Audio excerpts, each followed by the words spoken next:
How's everyone doing today?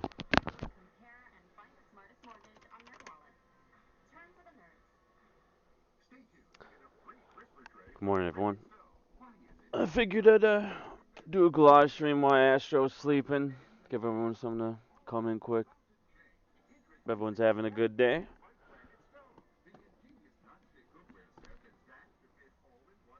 Sorry, I'm just setting this up. I haven't done a live stream before here.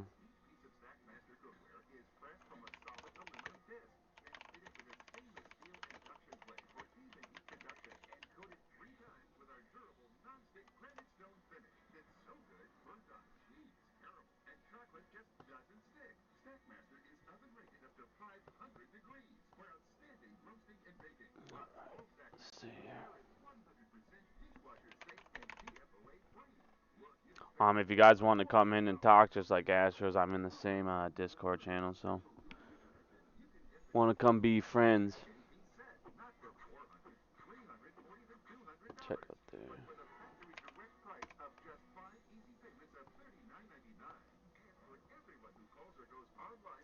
Check out the Stanko. Looks like they're running out of ammo, which is always nice, but like I said, these ETFs are going up pretty hard, so we might have a drop still if they hit these.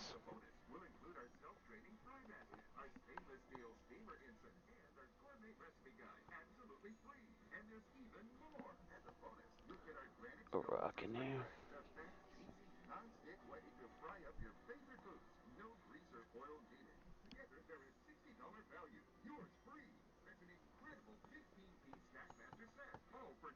I'm gonna post that Discord quick on Twitter if you guys are watching, in case you guys want to join.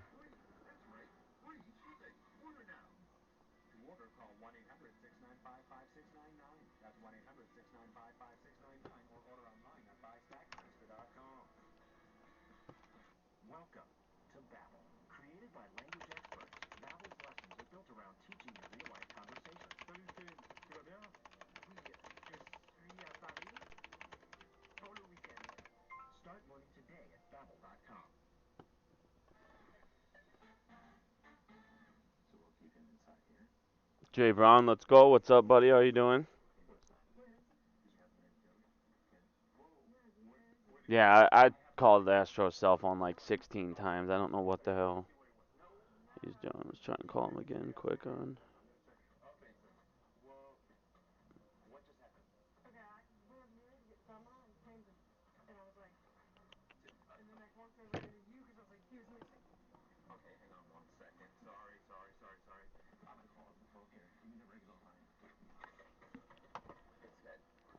You don't like the chart layout, man?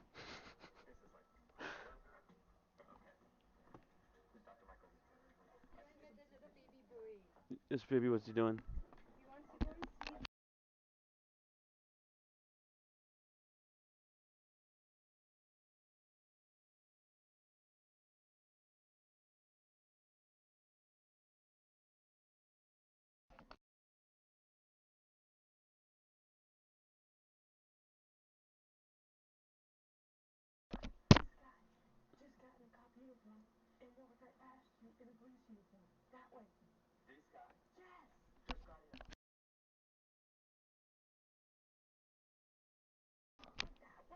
I figure, this stream might be a little more exciting to watch until Astro gets back than his chair spin around and listen to some robot talk. So,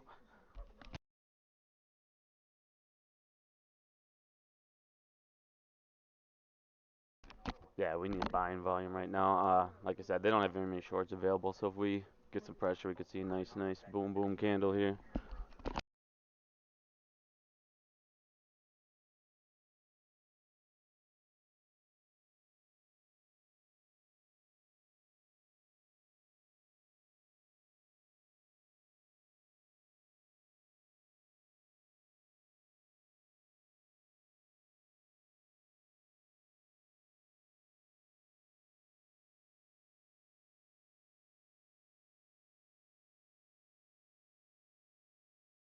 Like I said, guys, if you want to join that Discord, I went ahead and posted that Discord as well. Go ahead and come in, talk. Have any questions?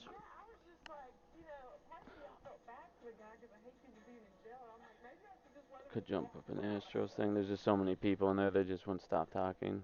So I don't want to go in there.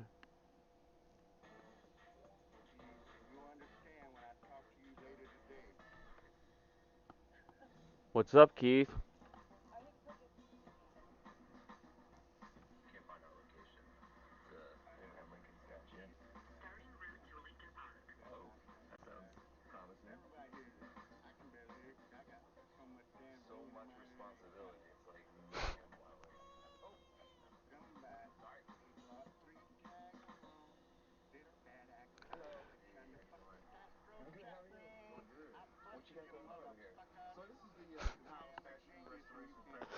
I'm switching back out of that one. Sorry, y'all.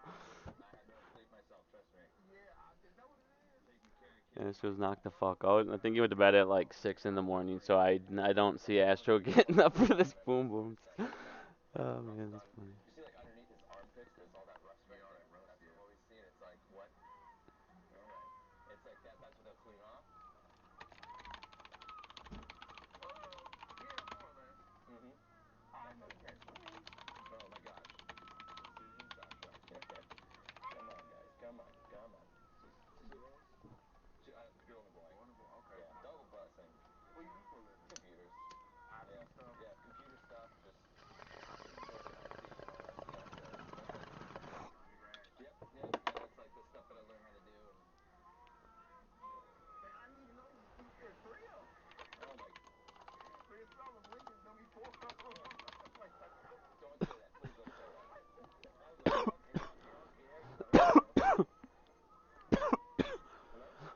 They're down to 25,000 short. Damn, bumping down.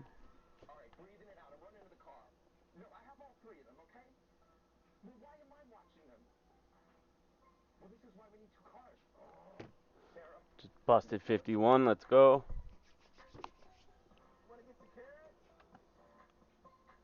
So at the start of the day today, obviously I could be wrong, but I had it if we broke 50, we were gonna end up at 53.75.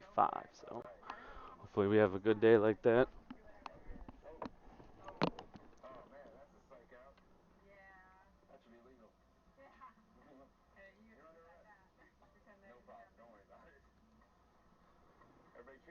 I don't know if I really need a monitor. I don't really go, or moderator. I don't really go live very often, but I don't care if you wanna. Sure.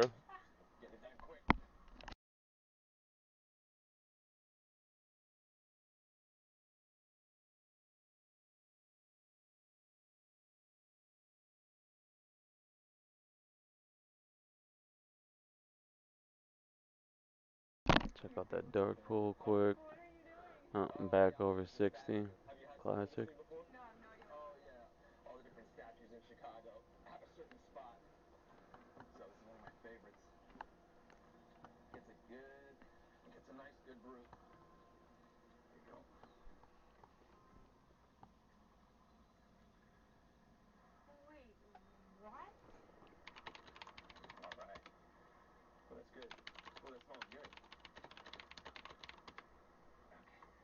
Sorry, man, that last video quality wasn't the greatest. That was like my fluff video. I usually do hardcore DD videos, so I didn't put as much effort into that one as I normally do. So sorry about that, guys.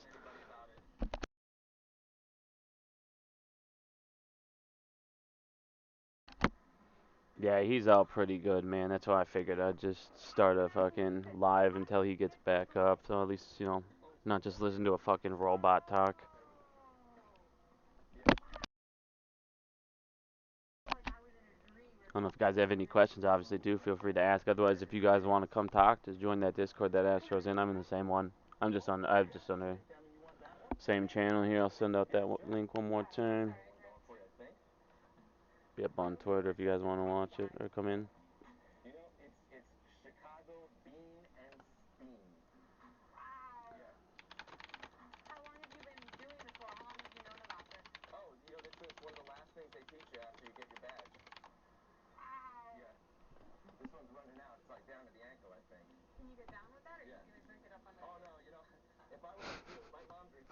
You are sending Nashville a pizza? That's classic. Is he up now finally?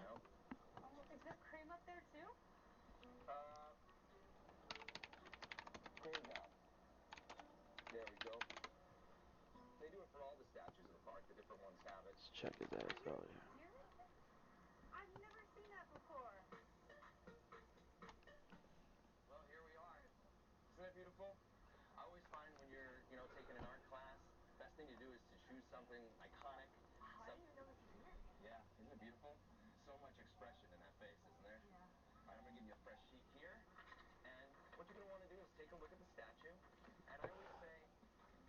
That's all of them on October 1st.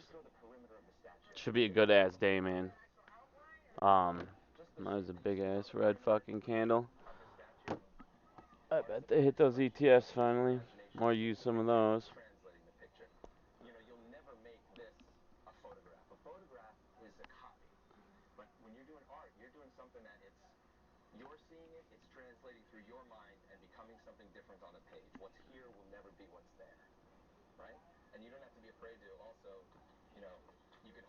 Going up.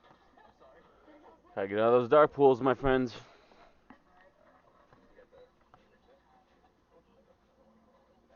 Yeah, October 1st is gonna be pretty fucking nuts. I got, like I said, my date a couple weeks ago, before all the shit started, I have it going off in pretty damn good in November, right before the 10th there. I think they pushed all that back because they don't want to pay for half this shit, man. Their derivatives fucking are insane. And I think the government finally saw after this CAT system that they actually can't afford to pay for these guys' bailout. So it's going to be very, very interesting here in these next couple of weeks here, especially since CAT's going up and they can't make these naked shorts.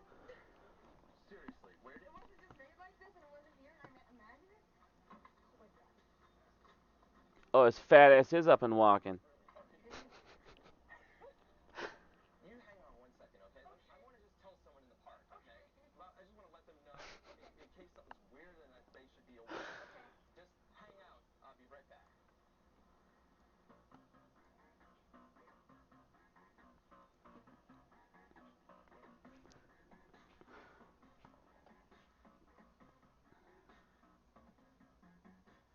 What's up, Boss Balloons? How you doing, man?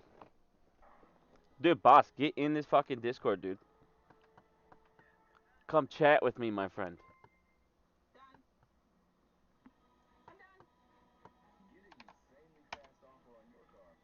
Fucking Jackson up in this bitch.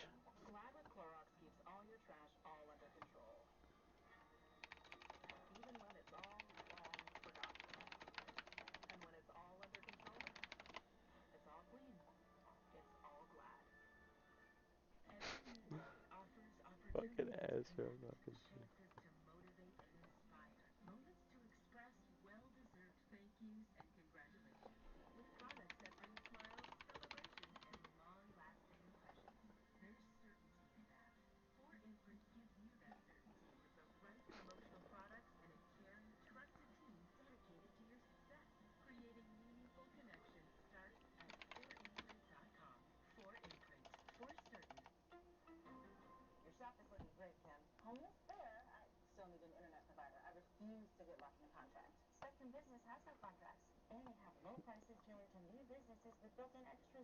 I didn't join Discord with clone.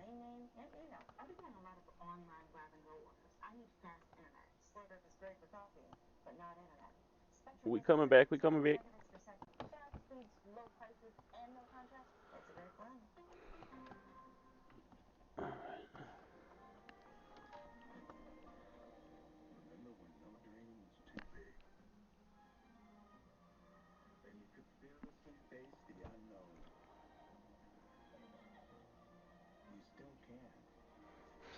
Chubby.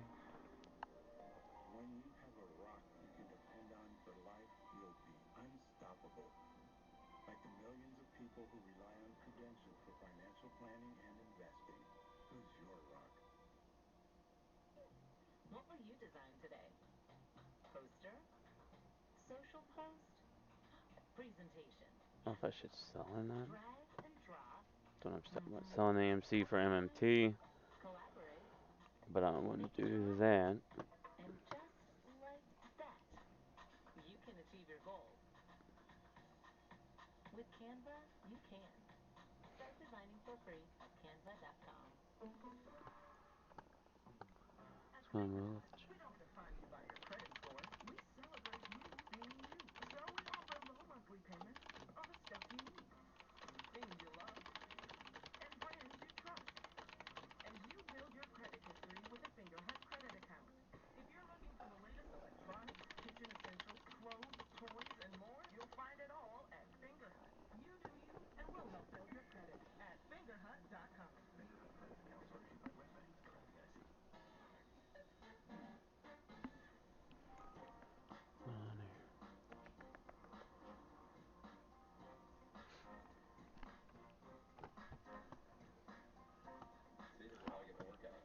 I don't know if you guys caught that video or not. If you want to look at those regimes, post those names here real quick too, just in case you guys want to go look those up.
I mean, you guys got any questions at all? I don't want you guys just sitting there staring at me watching this. I mean, it's gotta be pretty boring.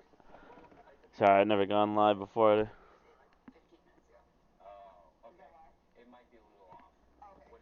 I'm just gonna post that fucking.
Yeah, I can call out numbers. We're at 51-14 right now. They don't really have much shorts left. Let's see here, 1 second. I'm gonna pull out these regimes real quick for everyone. I just don't wanna pull out too much stuff here. Try not to pull over my whole DD, so you guys, but give you a little information on these things, just so people can start looking up a little little bit about him before I put this video. I should put that video out here tomorrow, but it's like a 45-minute video, so I didn't want to. It's like a fucking documentation on him, so I didn't want to put it out yet until I know people are actually interested in the regimes. But it's actually pretty interesting stuff, man. These guys had so much power during these regime changes, and it's like there's only been 3 in the entire history of the United States. So once you guys see what they're able to do when they get into power, it's pretty crazy. So I'm actually pretty excited to show everyone that.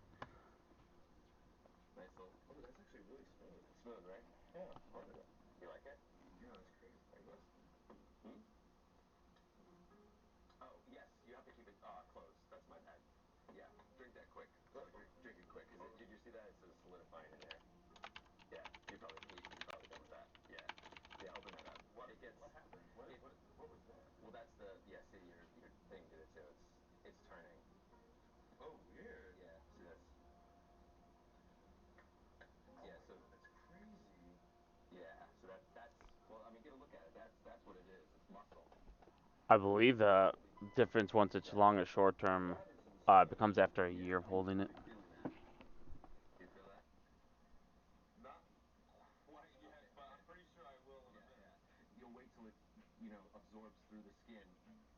What's up, dude? Just chilling live. Yeah.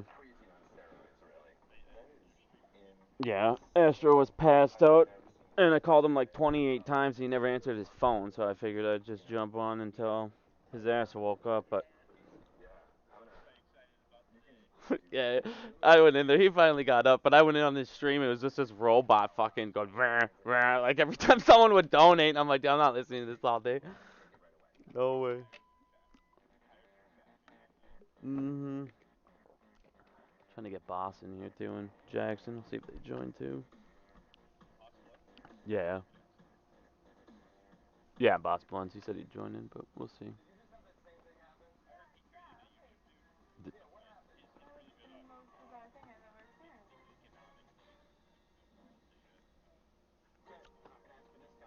Yeah, that's what I'm gonna have him. I'm gonna do an interview with him either this week or next week on basically all that stuff. Hopefully, he knows his shit for sure.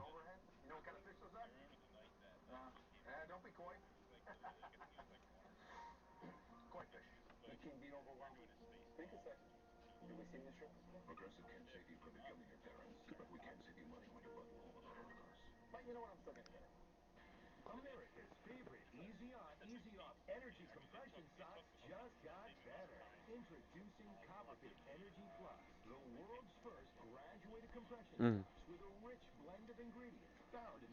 Fucking A.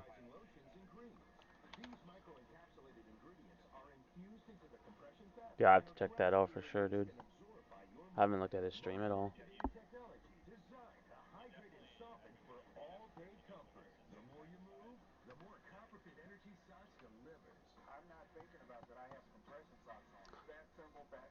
Yeah, what the fuck's going on?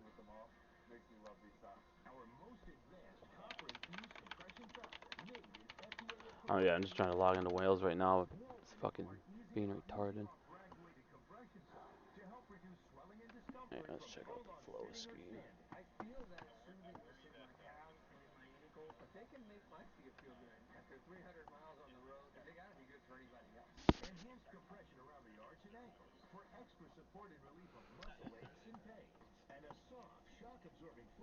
Yeah. I mean, it could. I'm gonna go check out fucking AMC's popping right now.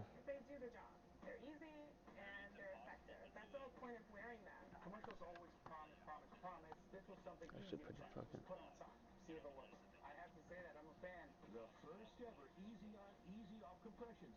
It's not been any big buys or anything. Yeah. There's not very many big buys or anything, or big option plays on AMC today.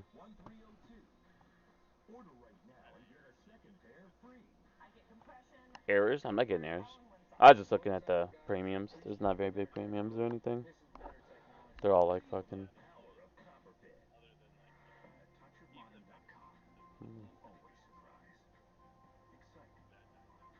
Did it?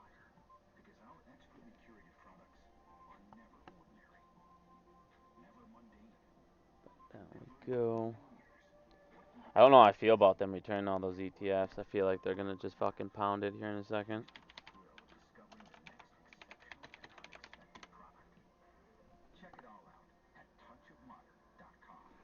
We got another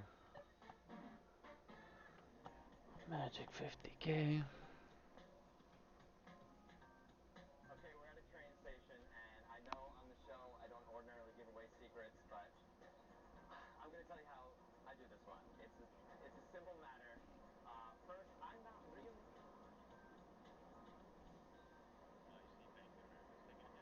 Are they?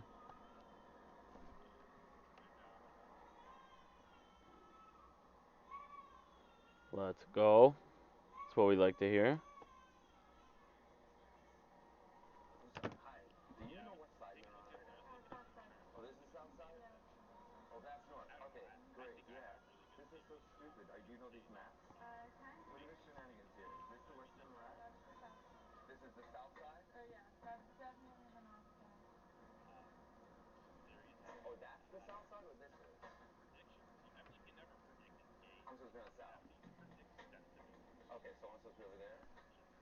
Yeah.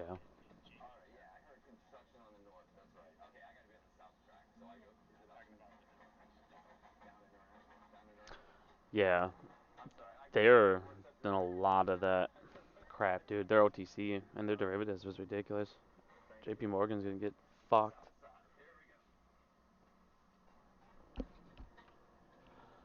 There's a little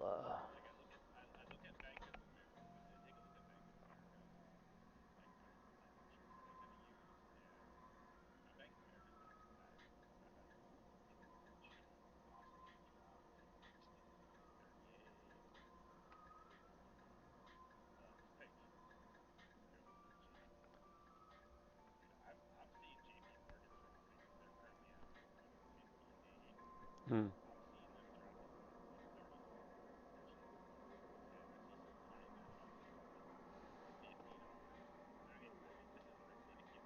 What are puts at? How much are puts? Is this a play we need to burn on? Bank on? Is these fuckers burning?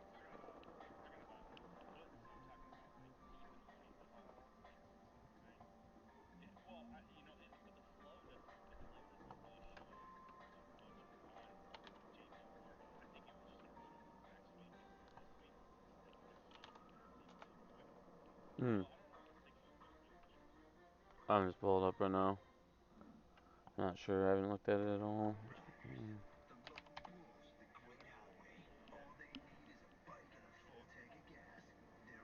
Yeah, I got it pulled up. I was just looking at the. They're all small as fuck. It's like 50-50.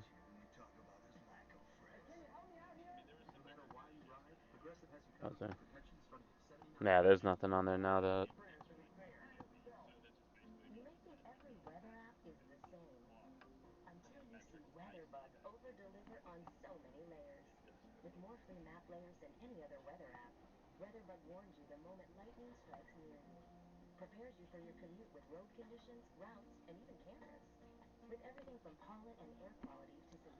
Shit, how they're hitting right now? Fucking spies. That's a big AMC. There's a big AMC call. $1 million.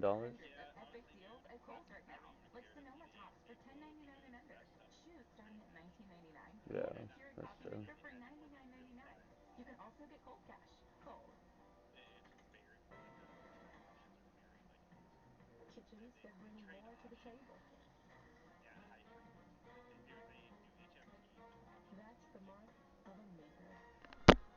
SPXW, who's thinking that's gonna do? There's a lot on the SPXW again.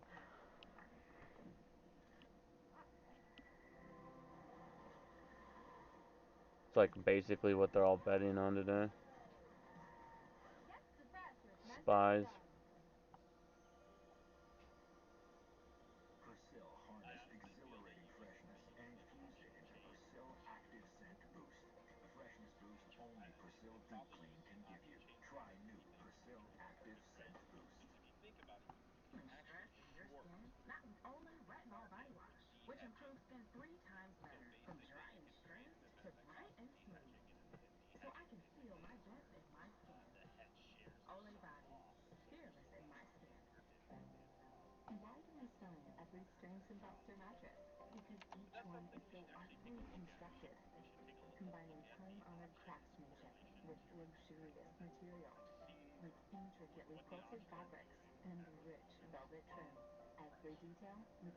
Mm.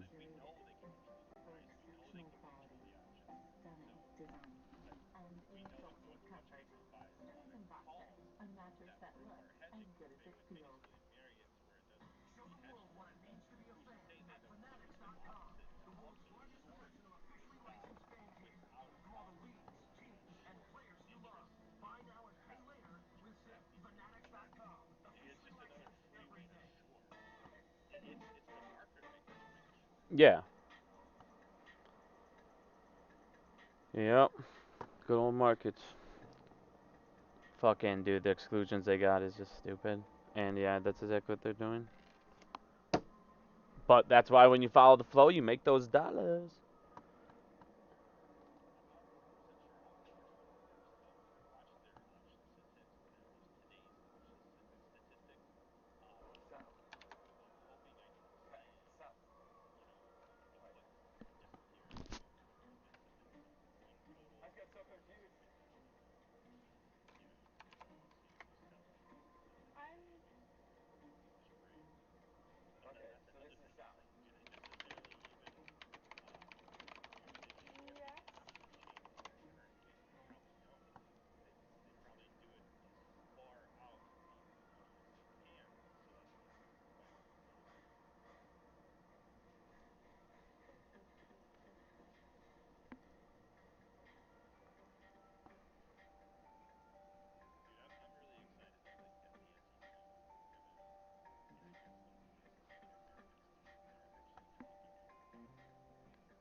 Nationally being talked about, and I hope the community can stay on it and we can make this change because I want my family to be able to trade in the stock market. It's fun. It's a great way to like create and find a community and a family of people.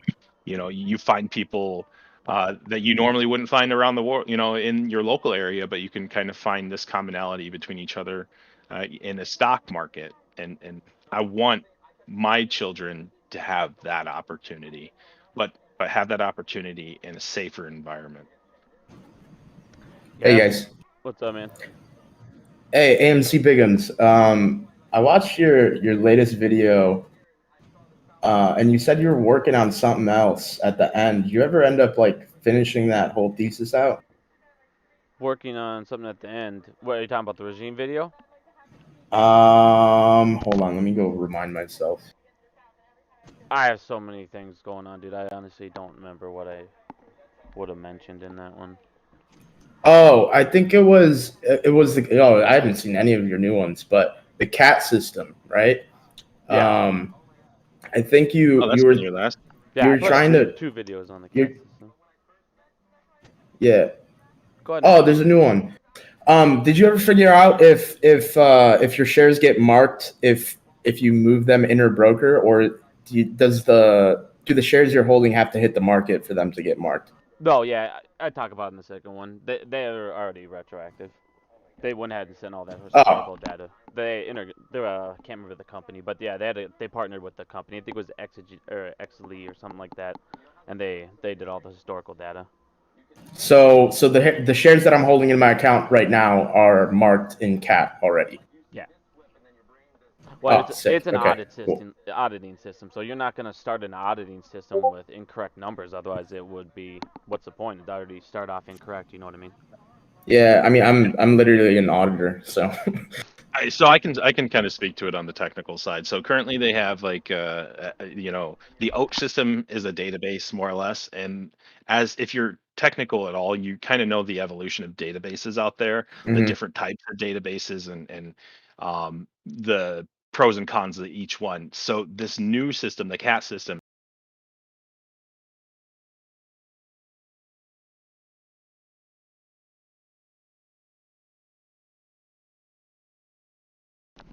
Left Discord on accident. My bad, guys. 1 second. It's all being rehauled and revamped. So it's going to be really good. So what they did is probably found a way to export the data from the OATS database into the current CAT system, and they've probably had a large amount of it probably imported into this new CAT system for many months, maybe even before this year, just to test it out and run simulations on it. The problem is like if you're working off a data set that's shit already and you just continue that data on, it's not going to be, you know, as exact as it should be if you just started a whole new data set from scratch, because all those holes in the data that was in the oats just got brought over then. I hope they're running. Yeah, I hope they're running two different like instances of the data set just to be able to compare it. I wouldn't doubt that, and if they're not, I definitely see that something that's gonna come in the future for sure. Um, trying to, oh yeah, so you were talking about like the poor data from the previous. Well, you got to realize so think of it as if you have tracking on your phone. Let's just say you're using like Google tracking the location stuff. And think of it as reporting by every minute versus reporting by every hour. So before you were reporting by every hour, so there's a lot of gaps in between the data. Um, and on the new system, you're going to be reporting like every minute or every second. So there's less and less gaps, or there should be zero gaps technically on this new system.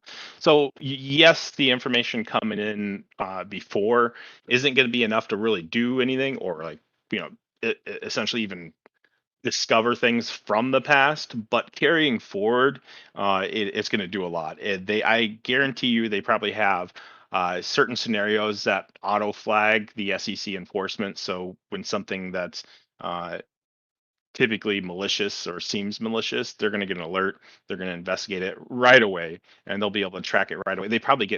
In the alert, they probably get the report of what's going on and why it came to that assumption as well.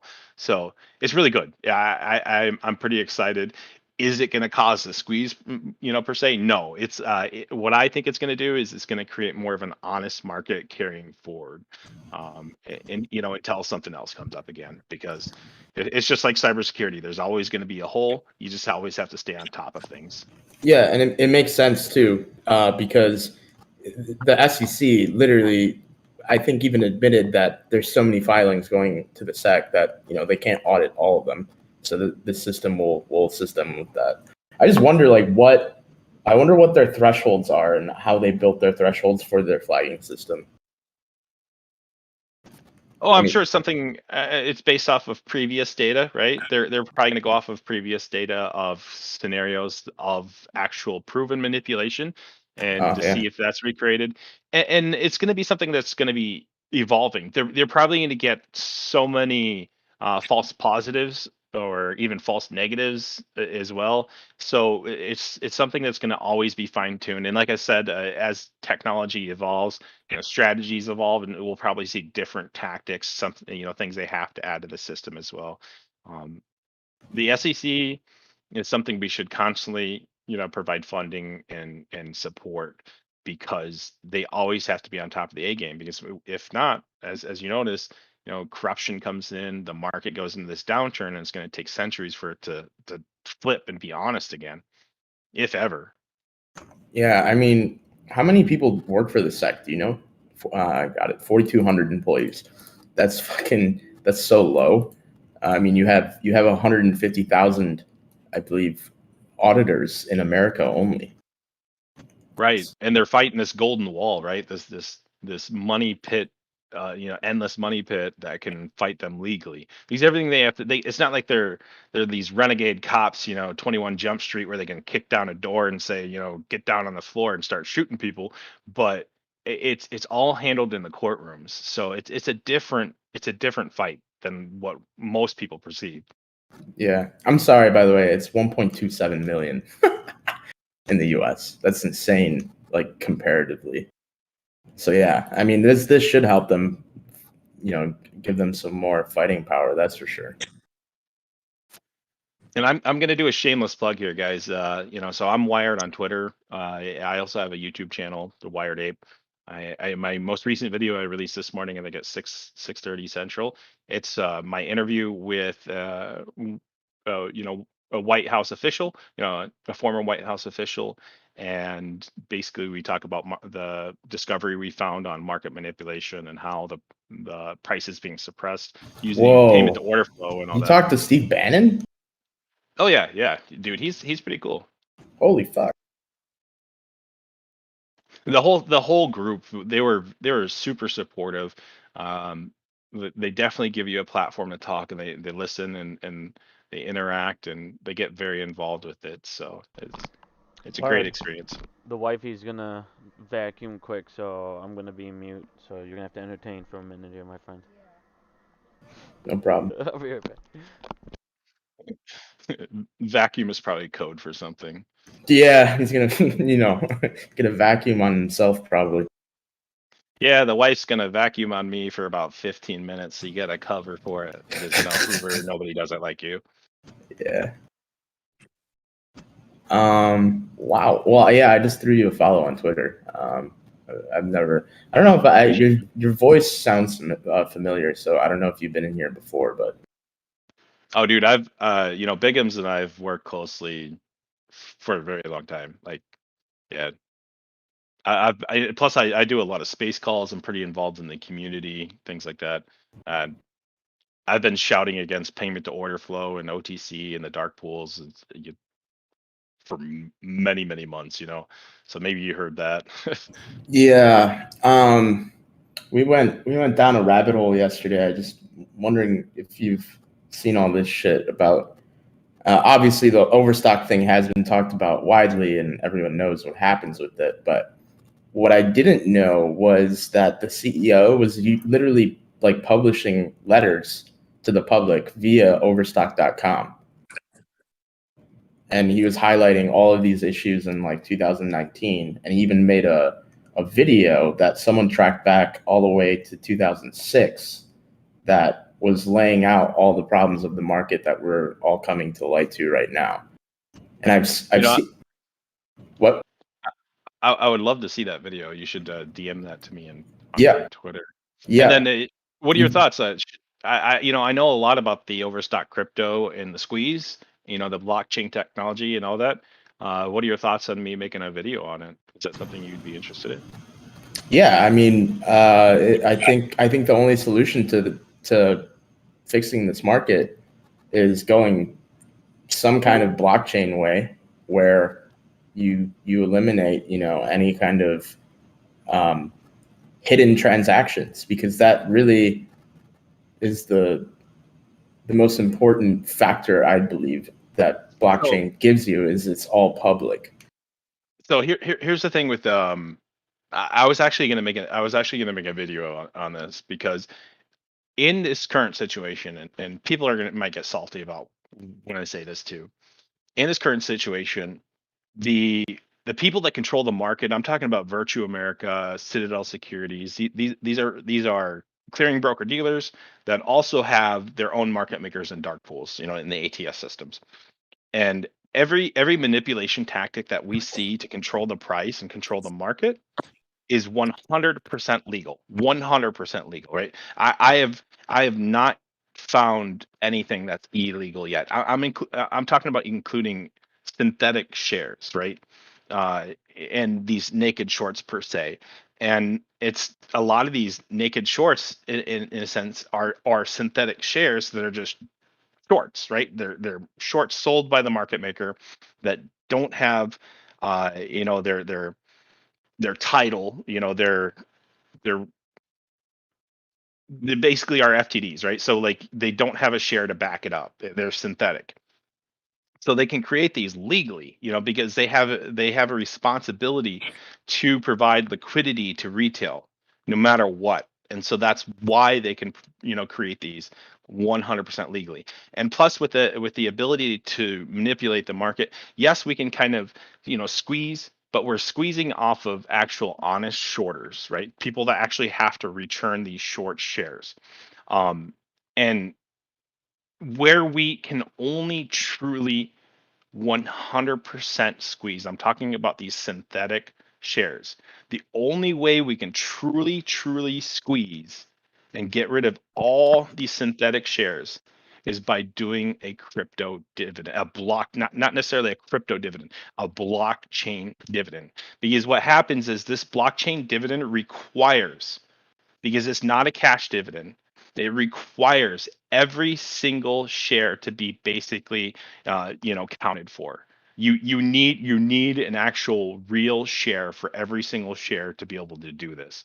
And so what happened in Overstock? Every single synthetic had to be called for. It cleaned out Overstock 100%. All the shorts, all the synthetics, 100% cleaned. It was a brand new stock again after that. No manipulation after that. And this is the So only way so I feel we can get rid of this issue on GME and AMC. And guess so what?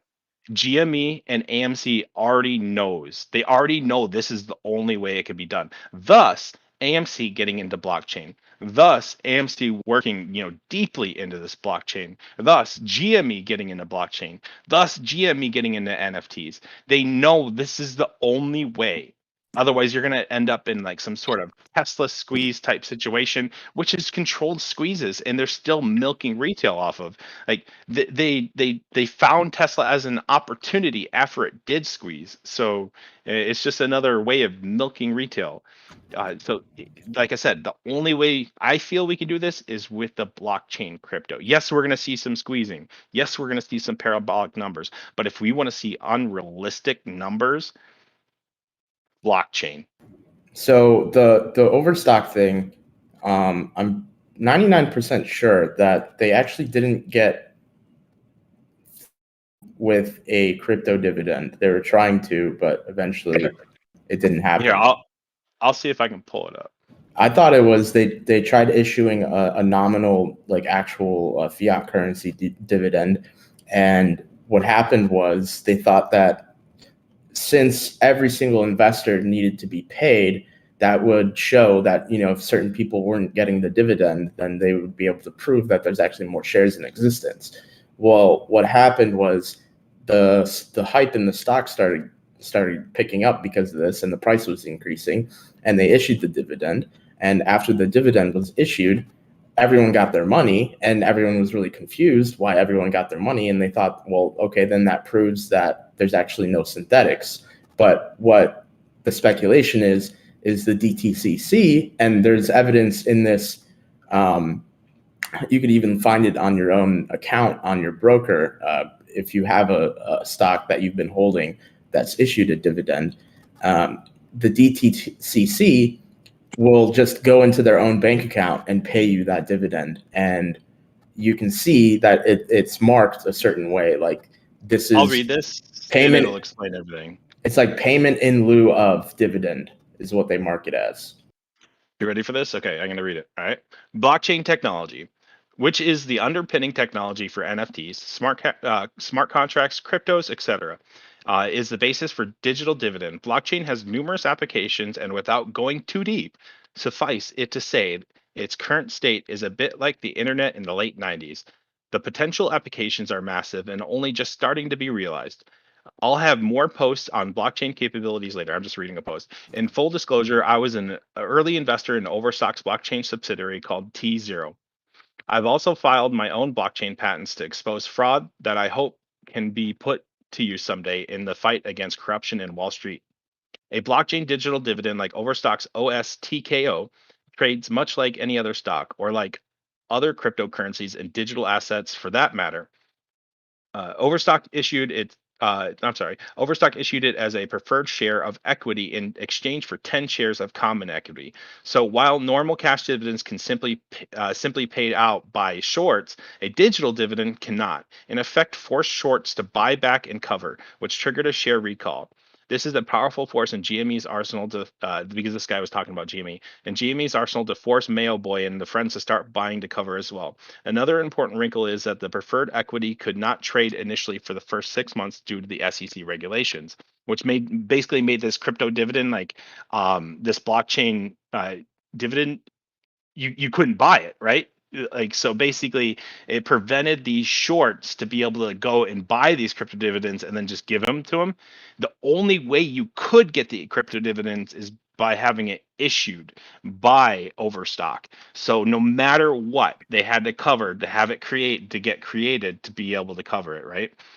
So while the digital dividends was issued in compliance with the SEC regs that included 6 months window to wherein it could not be bought or sold immediately, this created a lockup that further forced shorts to cover. Shorts don't ever like dividends since they have to pay them to the borrower, but it is when the cash that is relatively but when it's cash that's a relatively small sum, digital dividends make it impossible though to force blah blah blah blah. Yeah, and I just got an alert on Bank of America, which means it's going down some more. Which Fuck is yeah, I have Bank good, of dude. America puts, bro. That company, I'm expecting them to pretty much cut in half or completely collapse. Yeah, I have Um, Bank of America puts as well. So okay, well, thank you. I actually had that part of the story wrong. Then I didn't know that they actually did issue a crypto dividend. So Yeah, and in order to create the dividend, they needed the shares. So it right. was and if they couldn't get the shares, if they couldn't create the dividend, they couldn't give the dividend. So, I mean, it was a forced share recall for 100% of all synthetic and shorts. So the squeeze was initially in 2017, or is it 2020? I'm not sure. You'd have to look it up. I'm just But okay. here's the thing: is like Virtue America and Citadel Securities have enough capital. Like there's only a few different ways that we can squeeze, right?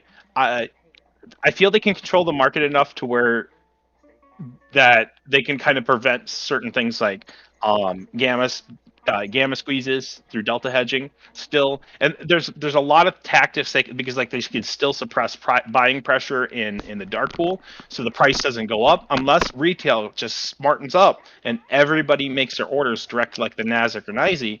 Until that moment, they can still control everything. So we would need like the SEC to come in and either ban the dark pool, which is something that would be very difficult to do. You can't do that. You basically only could like ban payment to order flow orders in the dark pool. I think that would be the more realistic thing. But even doing that, and if you were to light switch flip that, it would destroy the market, because if all retail orders, this is how deeply corrupt the current market is.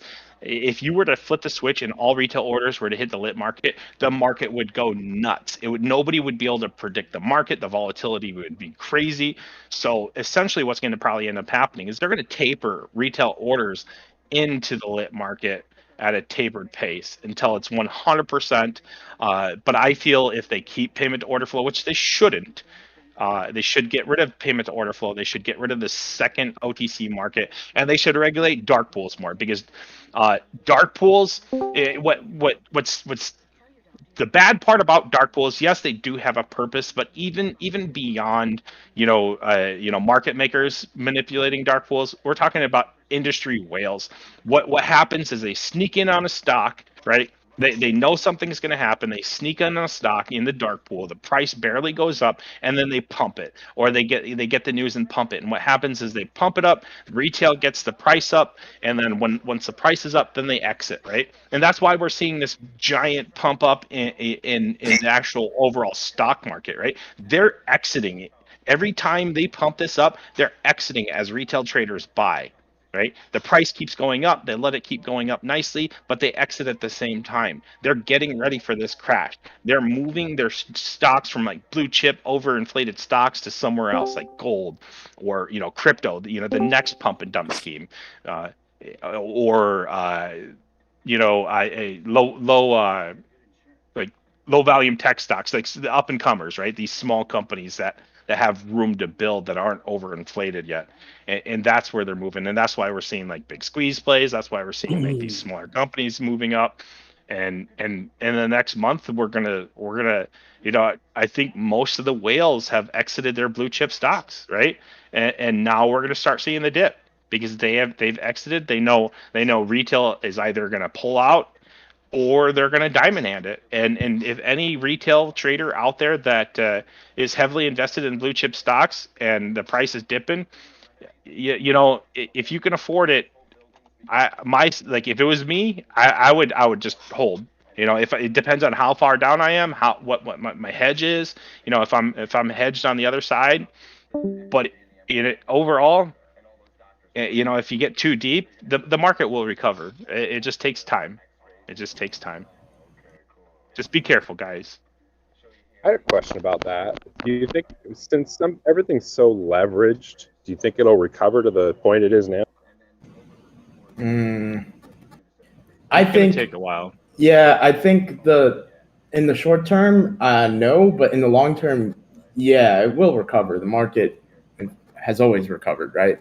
And with CAT especially, and if we start moving towards a more fair and efficient market, then we should, rise above the level that we are now eventually. But I see your point. We are super leveraged, over leveraged. Yeah, and they're taking a lot of that away, right? Yeah, because taper, right? Go ahead.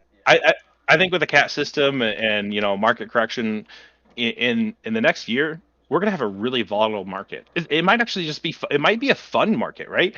Because you have all these, you're gonna see a lot of the blue chip big companies that have created, like, monopolized in a sense. They're gonna, because with the current administration, they're gonna knock them down a few pegs as well. They're gonna start putting pressure on monopolies, and we're gonna start seeing smaller growing companies start to rise up. We're going to see a lot more companies that are going to rise up and fail. So it's going to be a very volatile market, but I think it'll be fun as long as it's honest and fair, and transparent. That's true. It'll be fun. That's the most important part. These big overinflated blue chip stocks, they're going to come back up. I feel they're going to come back up slower if it's an honest and transparent market. They're going to come back up quite a bit slower because they are, I feel, overinflated, and these smaller tech companies, they're going to start to grow. So yes, you're going to, if you diamond hand these blue chip stocks, the price will go up. It could be 3 to 5 years down the road that you start seeing green again, depending on when you entered, or how you're hedged even as well. But like overall, I think in the next year we're going to see the fun plays being these up and comers, seeing what they're doing, diving into, their reports, what they have to offer, how they're changing the world, because we need innovation and growth. We haven't had it. We've had it, but it's been controlled within specific groups like Facebook or Google and Apple. Like it was all controlled growth, and that's not what humanity is. We're about creativity and just the masses, this giant world of neural network that creates this amazing planet that we live on and also destroy at the same time. So yeah, and I just want to comment on your fun part, right? Because basically I've been doing like active investing for 3 years, I would say, maybe longer. I started in my junior year of college, and that was like 10 years ago. But honestly, like only been really obsessed with it in the past 3 years. And all of this kind of made me realize, well, the reason why I probably haven't been doing as well as I think I should be doing, and I mean, I dedicate all this time and research and everything into what my decision-making process is because I'm playing a game that's set up that is basically a game I can't win, exactly. or maybe win as much, right? And the smarter thing for me to have done is what you just described, and that is buy an index, buy some blue chips, and just fucking hold on to it. But that's not fucking fun. That's not Right. fun. No, but stocks aren't meant to And be fun, man. They're meant to be profitable. So that's really all you want to look well, at, honestly. I mean, you can have I'm fun just saying. making money, but I'm you, saying um, there's no research to be done surrounding those kinds of purchases, right? Because it's obvious, and you'll make a certain set amount because that's how the market moves in general upwards, right? I'm saying the fun part is me researching these companies and thinking if they're undervalued or on a fundamental basis, if their intrinsic value is trading lower than what it's supposed to be at, right? we're But not in a fundamental market, right? Because it's exactly, manipulated into the point that exactly. fundamentals don't, like, they use fundamentals against you. They use this Max Payne theory, not only in the options but in the stocks too. They move the price to the point where it's a market makers in a bank's game, right? The banks are the market makers. These big money, they're the market makers. They're the only ones that really truly profit. They even profit off of hedge funds often. They'll make bag holders out of them, right? They anybody shorting, it's not necessarily hedge fund. It's these market makers, and these market makers that also have hedge funds, such as like Citadel Securities and Virtue America. These big players, these people that the SEC is even talking about. I don't know if anybody has MMAT, Metamaterials, but it's looking juicy for a volatile up movement. Yeah, and that's entirely my point that I was trying to make there. Is like, well, if this whole thing is supposed to be based off fundamentals, but it really actually doesn't matter because that's not the game that you're even supposed to be playing, and really you're just supposed to be following what the fuck the big guys are doing. Well, then it's a game that like it's boring, and yeah, it's they not. control it all, man. Control Yeah, everything. It's retarded.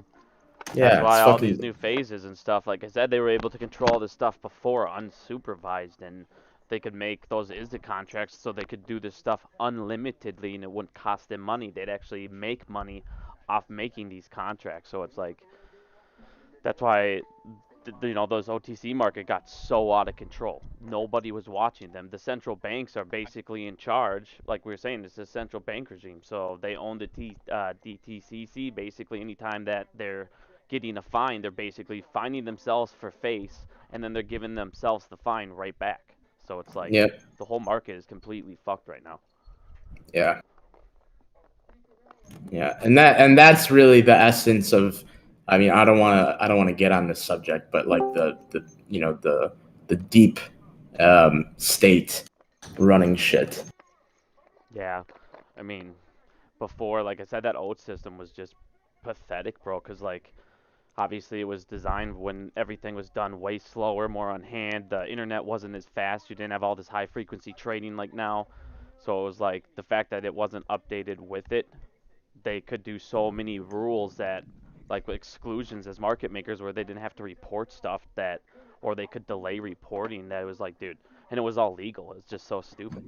Yeah, and You know, it's incredible that no one's actually said anything about it before, and that we all kind of came to light about it when the new system was just getting implemented. Because literally, it's kind of like NASA going to the moon, but you tell them that they have to use all the equipment and computers that they used back when they first did it. Yeah.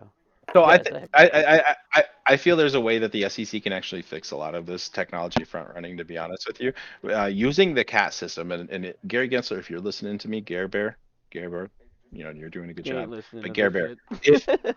if if if if you create a national baud rate standard, like we can call it the MBR, right? Basically, that's regulated by the CAT system. So if the frequency of trading is too high to an uncompetitive advantage, you could limit these systems to a specific baud rate, right? You set them to where they can only communicate at a specific speed set by a national standard. And this should help, EIX. level the playing field on the technology side. You know what a EIX does, right? The 38-mile cable in front of the trading engine. Well, it's not even the cable. Like they have these satellite dishes, right? These radio Microwaves. towers. Yep. Yep, the microwave towers that travel faster, right? Faster than fiber optic cable. Yeah, we were talking about this last night. We got really deep on this subject.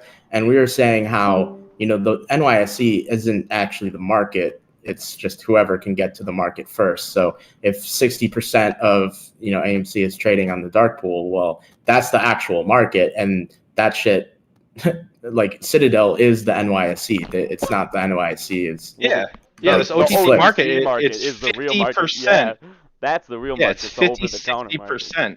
Yeah, it's fucking. And it's this I, dark market that they play games in. And honestly, like, you know, when you hear people flying these planes around like with these banners, like I'm like, oh man, like it's good that, but it's like all that money you could save. You could just fly that plane in between these radio dishes, you know, 24 hours, and you know, disrupt the signal, and then we can make the change that way. Yeah, but that's you could potentially get sued for that for damages probably. So Yeah, it's probably a no-fly zone and all Yeah, that that was jazz. yeah, it's a good thought though, man. yeah. It's a good thought though. I'm pretty sure Welcome. that probably does some damage, cellular damage when you go through there. I'm sure birds that fly through there, you know, they have enough money. It could like roast a chicken as it flew through it, you know, but they have enough Are money to. burner drones a thing?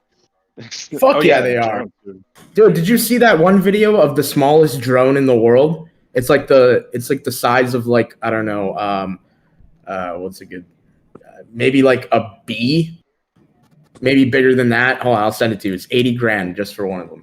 Jeez. Oh yeah, I've seen it. But it has like a cable, like this micro gold cable connected to it still to be able to provide it power. I didn't see any cable. I don't know if we're talking about the same one, but maybe you're right, because I watched like a brief snippet of it. That's it. The biggest thing where technology is being held back right now is power, right? If we can miniaturize power, and if we can make power so efficient, that's why we're looking at you know, fission, you know, basically fission technology, right? Or is it fusion? I always get those The all one we mixed up. don't know about, I think it's, yeah, I don't know which one Yeah. it is, but it's one of the two, so you're not wrong. And I feel in the next 50 years we're actually going to be generating power off of that. But I feel the biggest point, once we figure out gravity, right? Gravity is probably one of the most unknown, you know, force in the universe, right? But once we figure out gravity, I feel that we can generate endless energy off of microscopic scales. And when we can do that, that's huge. Like the I world think would change forever. I think I think there isn't enough devotion in trying to create solar panels that are so efficient that literally like power the thing that it's trying to power just by its own surface area. So, for example, like a car. You know, everything's at a choke point with solar. Like the thing is with solar that we're going to see is we're going to see solar prices just skyrocket again unless we can get some stateside, you know, manufacturing, because China owns almost like 98% of the solar market in some way, shape, or form. They touch it. Uh, which is huge because we have to go to solar. We have to go to greener energies. We are in a climate crisis. We were in a climate crisis back in, you know, 1990, right? Like it was an issue we should have been focusing on back then. But I'm worried that we are past the point of what do they call it? I mean, it's the point Point of no of no return. return. Yeah. But there's another name for it too. There's more scientific name for it that sounds cooler, but I forgot. Sorry. That's okay. Hey, another subject. Have you guys been following this Evergrande shit? What following what? Evergrande? I haven't. What's going on with that? Okay, so I wrote a DD on this in Superstock. It is the 112th largest company in the world, well, it used to be.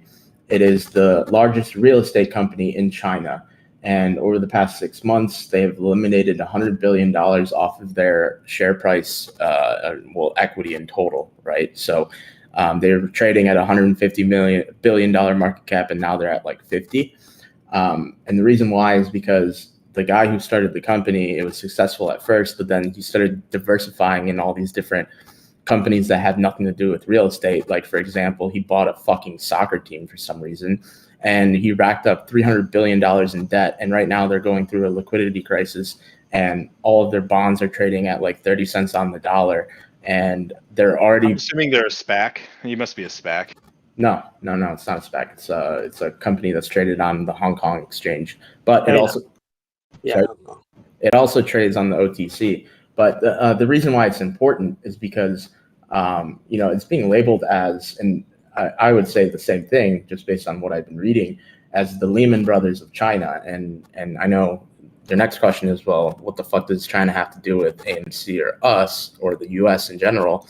Well, I'm pretty sure that if they default, there's going to be a liquidity crunch over in China that's going to ripple through the rest of the world. And they're already posting articles about how Australia is even worried about it. So, Oh no, the liquidity crunch is like globally right now. Like the whole world is guilty of all this right now.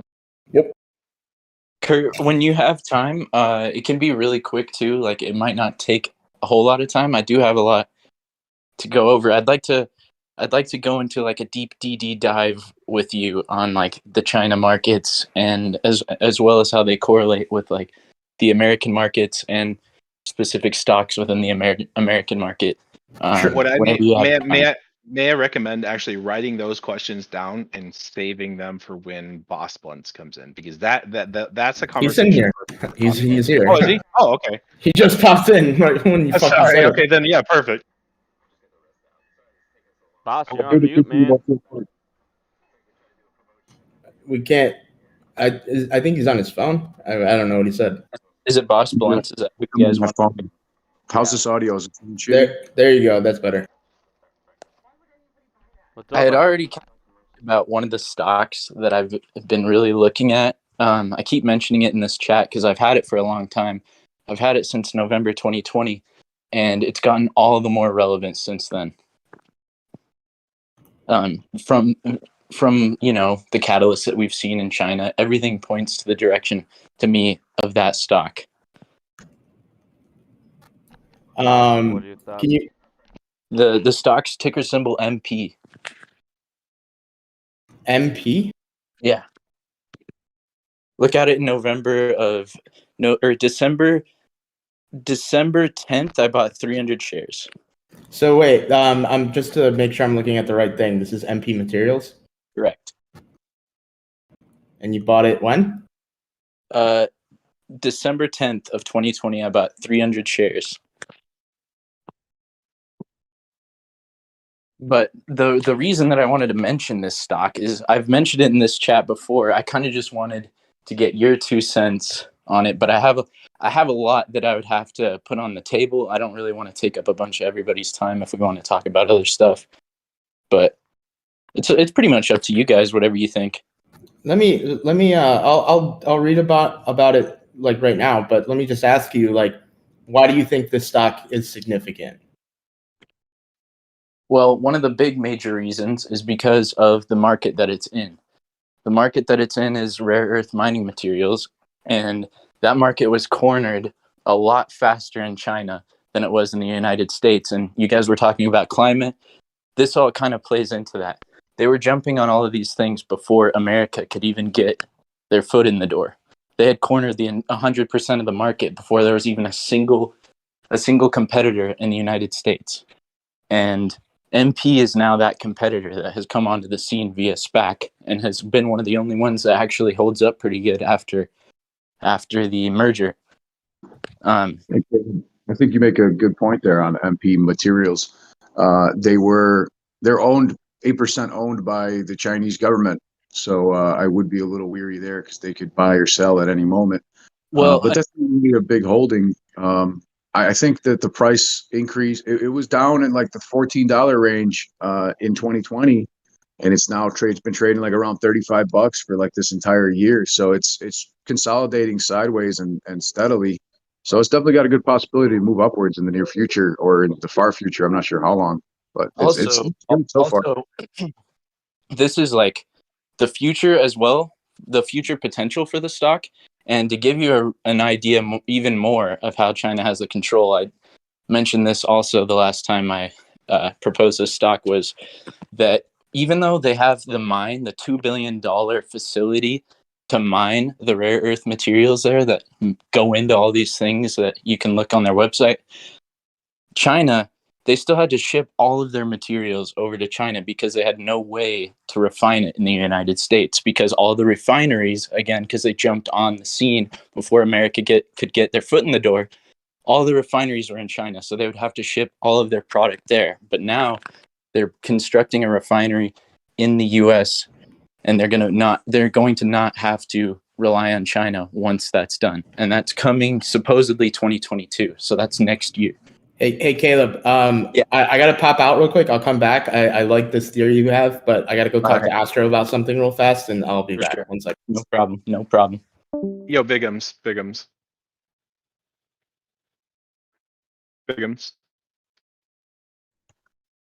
He's probably just doing some configuring. Yeah, what I want him to do is to adjust his stream to where he can show the Discord, whoever's in the Discord chat, right above his graphics, his like Bigum's graphics, so that he would squeeze the chart over to the left and then throw the Discord chat to see who's talking, more or less. That's a great idea. I didn't know how that you could use Discord to stream on this shit. At least I never bothered trying. At least, you know. Well, I mean, all you have to do is just pump your, either Discord audio or your desktop audio to the stream. You just use Discord on your computer and then use your virtual display or so. Yeah, you basically use your streaming software, and as one of the audio inputs, you would use your Discord stream. And if the room's big enough, you can just rely on all these other people for content. Stream all day, everybody talks. Sounds like Astro. We've seen that. Yeah, we saw that Hey, yesterday. it works.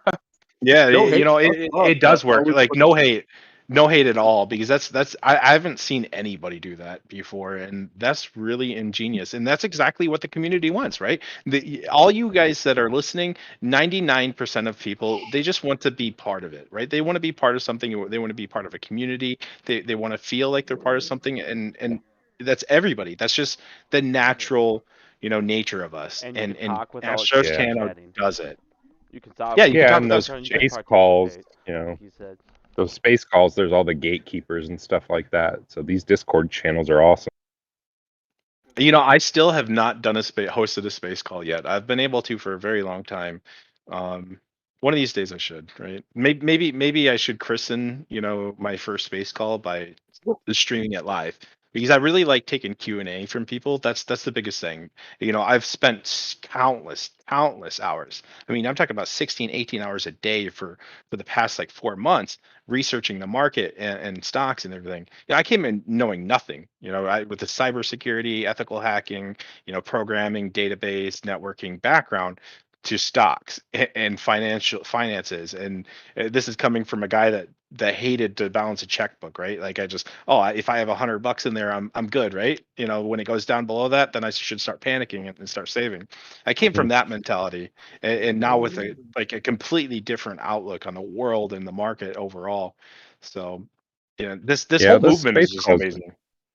the space calls are super inefficient because, in Discord, anybody can chime in anytime, but there's a lag with, asking to speak and then bringing it up, and everybody's talking over each other. So I think these Discord, and you can see it from Astros, that these Discords, it's a way more collaborative, and you get way more voices that know what they're talking about. Well, So that's, this is also I a lot don't, more computer savvy too, so you're not going to get a lot of people that Yeah. are just coming in to talk about their whys and all this stuff. You're going to come in and get Yeah. questions. But so that's another thing, guys. I'll be honest with you. Like, so I don't have very much money, because I don't have much money in general. I actually turned down a very lucrative job because I thought this squeeze wasn't going to take long, So I turned down a very lucrative job to dedicate 100% of my time to do DD and educate the community and educate myself. And so, I don't even know where I was going with that. Like, Even still, man, mad respect to you. Mad respect to you on that end. I gotta say, and it was a decision. And you never know how long it's gonna take. You don't know if it's gonna be 1 week, 1 month, 1 year. Really, it's I still respect the shit out of you for that, regardless of if it took longer than you expected. I appreciate that. And actually, now I remember where I was going with it. So after the squeeze, right? After the squeeze, what I want to do is I actually have plans, quite a few, a bunch of plans, like, and one of which is creating a community platform, very much like Twitter Spaces. Uh, and I feel that if we get enough people together, that we can make a platform that is groundbreakingly changing the world, right? So taking what I've experienced from this movement, all the best parts, and throwing it into a platform. So if anybody after the squeeze is interested, definitely reach out. We can, I think we as an ape community can combine our knowledge to create a platform to help educate the world, right? It's no longer about money and books. It's about access. It's if you have access to something, you can learn. And if we can educate the world, we change the world. And that's what I want to do. And I want to make it fun. So if you guys want to do that after we squeeze, let's talk. I Yeah, think and it's think a of how great much more idea. money you can make if you Just have a beware of bigger market and more transparent market as well. I just say beware of burnout too, because a lot of people have been in this in a year, so it may not take off immediately, but if you stick with it, people will come back. Well, I'm just talking about, like people would love to share their experience and ideas, I think afterwards, and their financial backing. Like I said, I don't have very much money in this, man. I'm going to come out, better than I did, but I'm definitely not going to be like, your average. I'll be honest. Like I have like 150 shares or less in AMC. I got some call options, and I got like one call option in GME and some call options in AMC that I got a long time ago.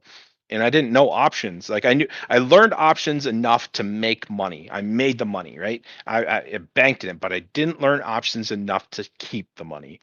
It all pretty much decayed away, and it's sad, but that's the way the market works, right? When it's manipulated. When it's not manipulated, then retail kind of wins. But and that's another thing, guys, too, is this is stuff that we're not going to get back, right? The price suppression, we're not going to get back. It's all 100% legal. We can't even sue. We won't be able to sue afterwards because it was all legal activities, right? This is where the SEC's having problems right now. Is you saw Gary Gensler's tweet about like, even though, it may be legal and if you're pushing the lines, maybe you should just not do it type tweet. Remember that tweet? That's what he was speaking to. Everything is legal. 100% of what they're doing is legal. And so the SEC is in a hard position. And the only position that they find that they can punish these people is making the squeeze happen, right? And there's also the nation knows about it because, to my understanding, there's a talk about raising capital gains tax, which is good, good and bad. Bad for us because we're paying more taxes, but good for the nation because the nation is in a bad state. And but what's sad is that we have to pay for the bad state that these market makers and banks put it in. Once again, retail is kind of getting the hose on it. But I accept that, because we are getting life changes. I accept that we have to pay our taxes, but carrying forward, we have a voice and we should prevent that. We will have the money, which is like the national voice, right? That's what people truly ever care about is money. So when we come out of this, we need to stay focused on changing the world because we have the capital, we have the knowledge, we have the community, and I think we can change the world for the better as long as we all stay united and educated and keep growing. I don't know. I don't know how you guys feel. No, I agree, man. Obviously, these rich people, there's a reason it's a 1 in 99, man. Been taken fucking from us for how long? Oh, So like I said, the only way I think the only way the SEC can truly punish these guys is by creating a squeeze and making it hurt, right? And the only way because other than like stopping retail order in the dark pool or stopping payment to order flow, which will cause chaos, and they're going to play on that. They're going to say, if you do this, it's going to destroy the market the way it is. That's going to be the argument. Right now, it's like, payment to order flow. It's about better pricing, best execution. It's not about that, people. That's just an excuse. To be honest with you, retail trades could give two diddlies on best execution, right? They put in their order, they just want their order to come through. They don't care if they've lost 20 cents. They don't care if they've lost 50 cents most of the time, right? The average retail trader. So this excuse that best execution is why payment to order flows around is garbage. It's 100% complete garbage. It's just a way to control order flow, to control the stock price, and control the entire stock market. It is a milk machine. It's a fudge factory, and it's fueled by payment to order flow. It needs to go. Can we get rid of it right away? Absolutely. It'll be the Wild West, but whatever. But we might see tapering into the lit market and those types of changes. So what's going to end up happening is the only way that I feel the SEC can punish them is by creating margin crunches, right? So, Virtue America and Citadel Securities, they have way more money than people believe, right? They feel that they're being margin crunched right now. I honestly feel they're feeling pressure, but they're not feeling the type of pressure that we think. Whoop. Keep doing it. My bad, guys. Margin pressure on them by either through regulations, but also by increasing the price. So like when we buy the lit exchange and we move this price by dollars, it puts the margin pressure on them. Once we get around $70, these market makers that spit out liquidity to the retail traders hoping that they would sell it at a lesser price, but we're still holding on to it, that's hurting them. That's on their books, right? It's not about squeezing Citadel's margin, like as in the broker dealer. We're talking about the market makers. We need to put like the margin crunch on market makers. That's where we're going to see everything. When they need to close out their synthetic positions, that's when we get the MOAS. When the market makers have to close out their synthetic positions, that's when we hit the moon. It's either through margin, or it's either through this blockchain, crypto dividend, this blockchain dividend. There's the only two ways. Yeah, that blockchain is gonna be pretty sweet, dude. GME's doing big things. CCJ's moving, like they're mini squeezing right now. Are you looking at the flow chart? I was just looking at like HYG. It's fucking massive flow chart. I'm getting dings on CCJ. It just made a pretty good move. Let's see if it can keep going.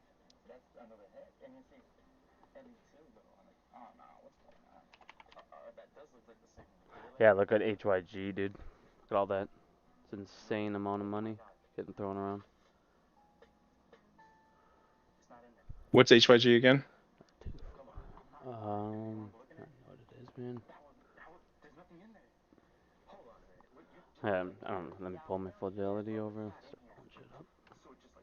High yield corporate bond ETF. Be careful be careful what data you show on your stream as well. No, that's why I switched my stuff over.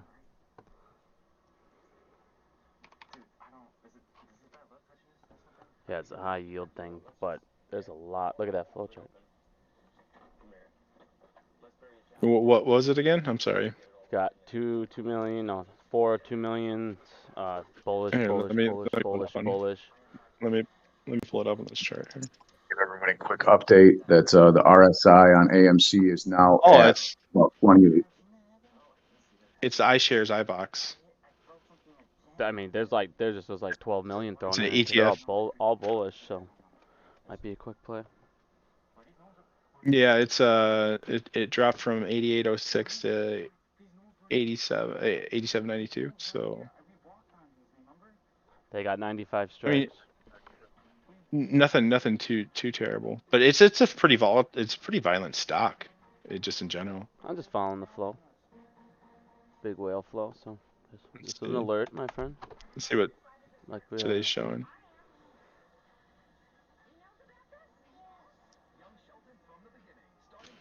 There was a huge volume spike, but overall the volume on it's nothing too amazing. Let me see. Change this to. I'll track it, dude. Like TD Ameritrade Thinkorswim. It's amazing. Once you figure it out, like it's amazing. Yeah, I'm gonna get that one too. You guys got way more information on your graphs. I don't really like Fidelity's graphs that much.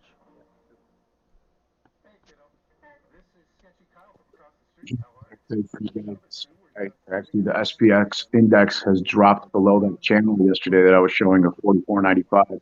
and is currently sitting at 44.79, dropping slowly. Yeah, HYG only they're just sitting pretty stagnant for the day, neutral, The SPY and they should only come. have 6 million volume. Go Yeah, ahead. but it usually won't hit for The 2 SPY days. should. That's why you follow the flow, man. Should take effect next week on those. We should see the SPY today drop down to 446 and see AMC run up for another high. You guys notice that massive crypto dump about an hour ago? I mean, it's been happening all morning since pre-market, but it's gotten especially bad as of about an hour ago. And I think that's a lot of that money is coming AMC and GME's way. I'll have to check that out. I haven't even looked at crypto at all today. Oh, Yeah, crypto dump. Thing on my Most likely daily- we're gonna finish the day on $51. I think they're going to want to end the day under 51. So I'm thinking like right about where we're at now, like in the 50, 80, 50, 60 mark. That's going to be their key. They might even try to bring it down to like 49.90 just to avoid the $50 in the money call options. That's a big if. Yeah, they still haven't hit those ETFs, and they got a lot of them now to smash. Like I said, I've never seen it that high in months, dude. They're over 60,000. Fuck Yeah, yeah, I should be able to get a pretty good view. Let me see here. So yeah, they definitely could do what Boss said, take it down below that 50 right at the end there. But I'm actually kind of banking. It's sold a lot of call options. your connection's bad, buddy. I can't. You're cutting out really badly. I can't hear you. Hey, sorry, y'all, I'm back. Yeah, we're gonna close in between. I'm almost 100% sure we're gonna close between Oh my! 50 and like 53, 50 and 53, like 49 and 53 probably, like within that range. So that's Just a big looking at the ass option range, chain dude. and max 49 to 53, not really. Like my guess is actually going to be like $51. My guess is $51, right? I got And that's just based off of 51.92. the max pain. If I'm looking at max pain, like that's where it's going to go, like around $51. Can you tell me what max pain is on GameStop, please? Yeah, I can take a look. Where do you get your max pain data from? I just look at the open interest in the contract dates and where they lie and where the market makers would make the most money. Mm-hmm. I actually have a chart thing that makes it up, but that's what I was wondering. I'm eyeballing it. I'm Okay. eyeballing it right now. I'm currently just eyeballing. So, for this next 2 weeks, their current price is 193. I think obviously under 200, and I think it will close at like 198. All right, looks like we could break 51 right here on AMC potentially. Hey, so I'm sorry. Did you work out your whole JM thesis there? GME's going to finish on 200 from eyeballing it, by the way. Nice.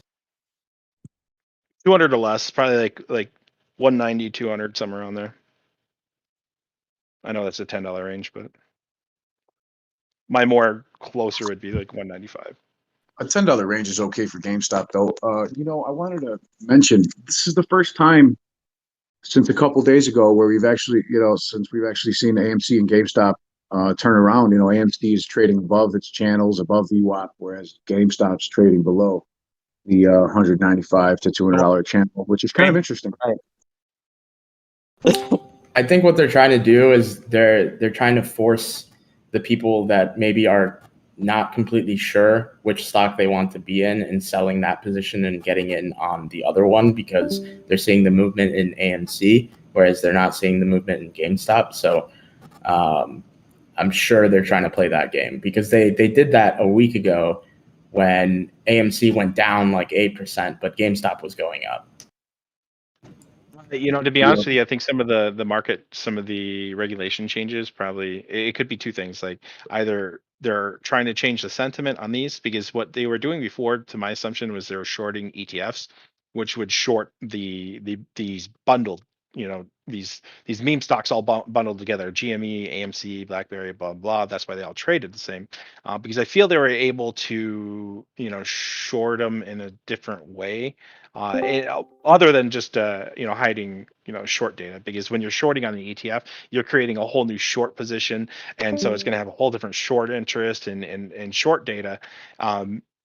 Than the actual stocks itself. So it's another way to hide reporting. But I think there's more deeper than that, and I think things either changed or they're just trying to change the sentiment, and they're just actually manipulating these stocks directly versus through an ETF more this time.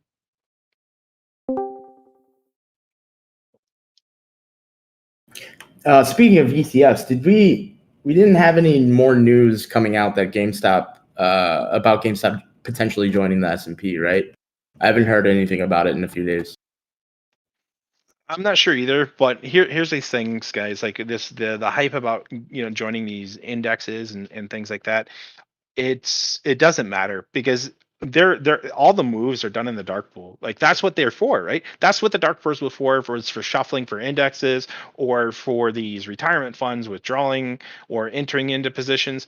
But we're finding that now it's just for retail, for industry whales to come in, hype the stock. It's essentially pump and dumps is what it comes down to.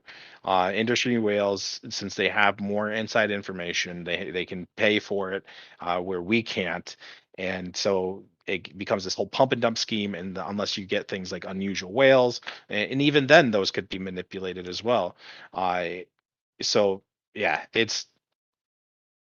sorry guys. No, I agree with you. Hey, it's kind of a stretch. I've already asked a few people, and doesn't seem like anyone has access. But if anyone has access to BloombergLaw.com, there's an article sitting behind a paywall that is really interesting. I got it. Do you got a link you can post up somewhere? I'll go in there and fetch it for you. Yeah. Thank you. I'll message you right now. Thank you. It's 10-4, brother.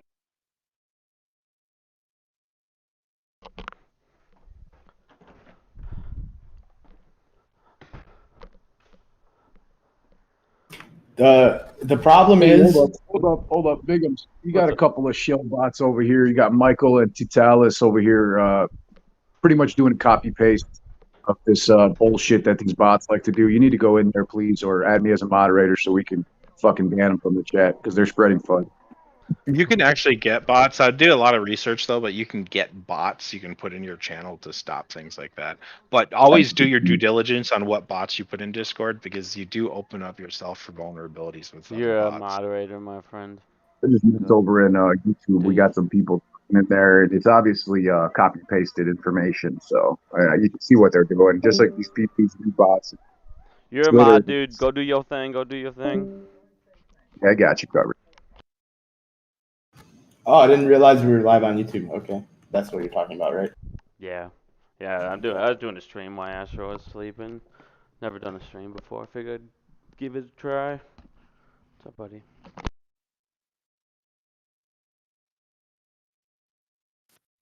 Here's my shameless plug again, guys. So I also created a YouTube channel. It's Wired Ape on YouTube. You can follow me on Twitter if you're not already following me on Twitter. It's Wired. I've been very active in the community for a long time. Biggums and I are kind of like the shake and bake duo. Or honestly, I've always said, and I joke about this with Biggums, is if they ever create a Big Short 2, that I really want Biggums and I to be played by Jay and Silent Bob, because like we're a side story of everything that's going on. We're the retail trader side story where we called out payment to order flow, OTC markets, suppression through the dark pool. We're talking about derivatives, ISDA contracts, option manipulation. Like Biggums and I and Randall Cornett, we shouted out this manipulation. We called it out. Gary Gensler and the SEC, they're talking about it now. So yeah, where can I ask? I first started learning about all this like dark pool shit through Randall Cornett's videos, but he's been gone. Where'd he go? He's with family right now. He's got family coming into town, and he's worked very hard, put in a lot of hours. So, like Biggums and I, we actually called him, like, what was it, about 4 days ago, just to see what he's up, because yeah, he didn't put videos out, he hasn't been active on Twitter, but so he's spending time with family, he's enjoying it, and we encourage him to keep doing that, Yep. No, I was just wondering. That's good, because honestly, if there was a number one, if I had to promote one YouTuber, it would be Randall. Yeah, I mean, he was spitting shit out like first, like for sure. Dude, he knows his crap, and he never ever dude, he doesn't care about getting credit. He just spreads it around too. I love Randall. He's one of the best people you can meet here, along with Jackson Hunter too. He's the one who introduced us to Randall. Yeah, Jackson Hunter, he's a really honest person, and he has nothing but good in his heart. Everything he does is for the good of people. Like that's why I really like Jackson Hunter. And then yeah, Randall Cornett, he doesn't care, he's straight for the apes. He doesn't care who he has to kind of, not necessarily he does care who he walks over, but he's his number one focus is the apes, right? It's not about making profit. It's about educating the community and growing the community. So that's why I love Randall, and he's been that way 100% from the day he started. Yeah, respect to all these guys that you guys are mentioning right now, and you all as well. You guys are doing a kick-ass job. Appreciate the hell out of y'all. I mean, Yeah, appreciate it too. yeah, I appreciate everyone for real, and I think what I've been seeing, and it's really good, is more people are starting to make their voice heard. This whole thing started out on Reddit, and then it kind of moved over to Twitter too, and now it's all over YouTube, and you have people like us sitting in Discord channels all day, every day, talking about what we're seeing on the market and what's going on, and we're trying to figure all this stuff out. And I think it's a beautiful thing, to be honest, even though the topic, I guess, isn't so beautiful, right? Yeah, but like you said, it needed to be exposed. If this would have happened, imagine how much longer they would have kept doing this stuff. Oh yeah, exactly. We just need a little more volume. Our volume's going down pretty drastically. But it's basically lunchtime though. But here, that's another thing about volume. So these people like Citadel and Virtue America, they need the volume, right? They need the liquidity. If liquidity doesn't flow through, they can't roll failure to delivers. Like their fudge factory closes down. They need this fuel. They need the payment to order flow. They need the OTC orders.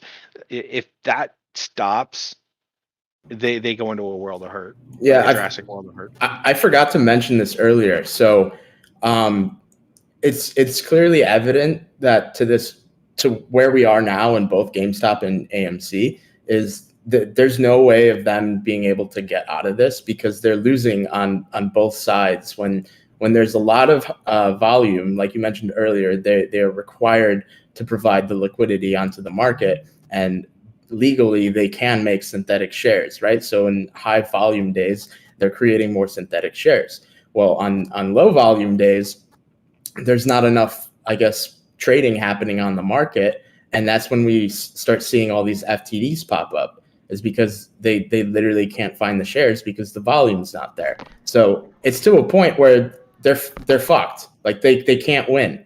No, yeah, exactly. They're Yep. fucked, dude. All they can do on those low volume days is obviously shorts hurt more, so it's just red. They're more red, but if you just don't worry about it, who cares? And here's the thing: buy back more later on.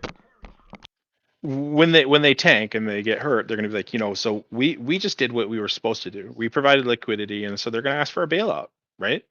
And they're probably most likely going to get some sort of support.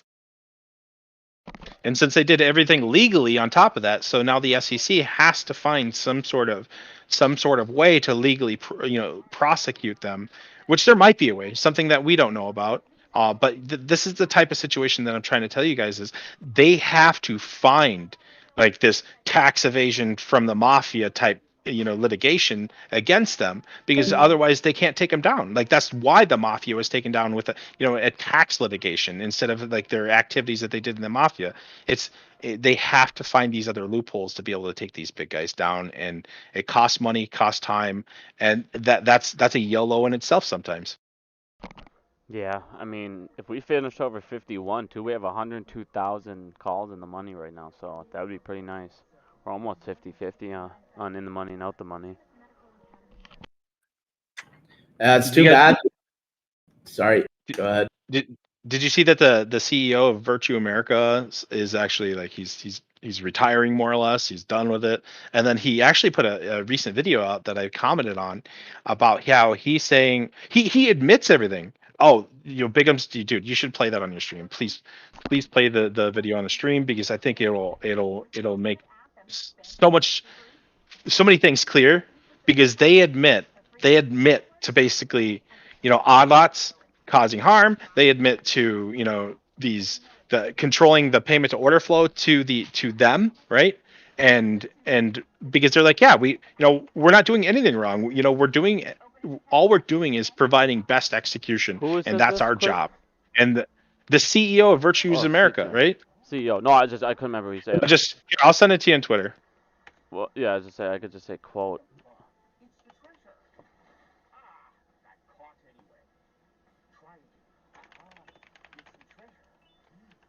Stock market manipulation quote. Did he say it on January 27th? I know. No, I'll Okay. send you. I'll send you it. Hold on. Be patient.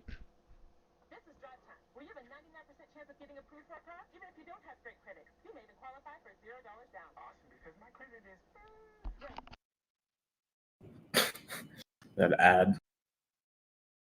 No, that's my TV. I'm sitting like a foot away from it. So I'm trying to mute myself as much as I can. All right, you ready for this? I'll send it to you.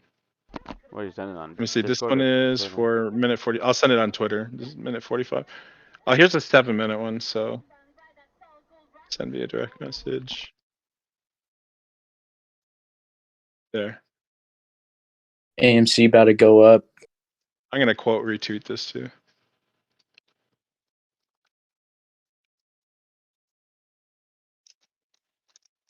We're getting into that $51 range. We're eating in there. 51.17, 51.18. They're shorts 51 on Stonko tracker. They're down to like 15K. They're just will going push. down and down.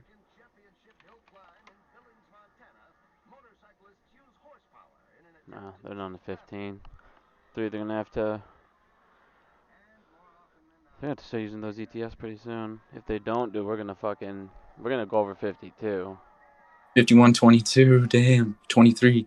We're popping up, and it's lunchtime, so that's real nice to see during lunchtime. Yes. And we're green when the broader market is down.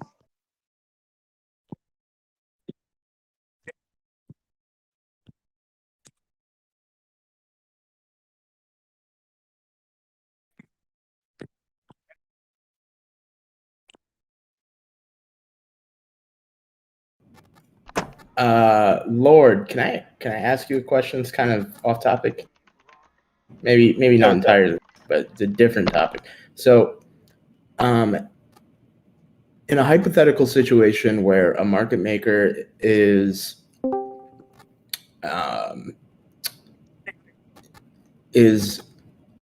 being nefarious on a certain ticker and creating synthetic shares,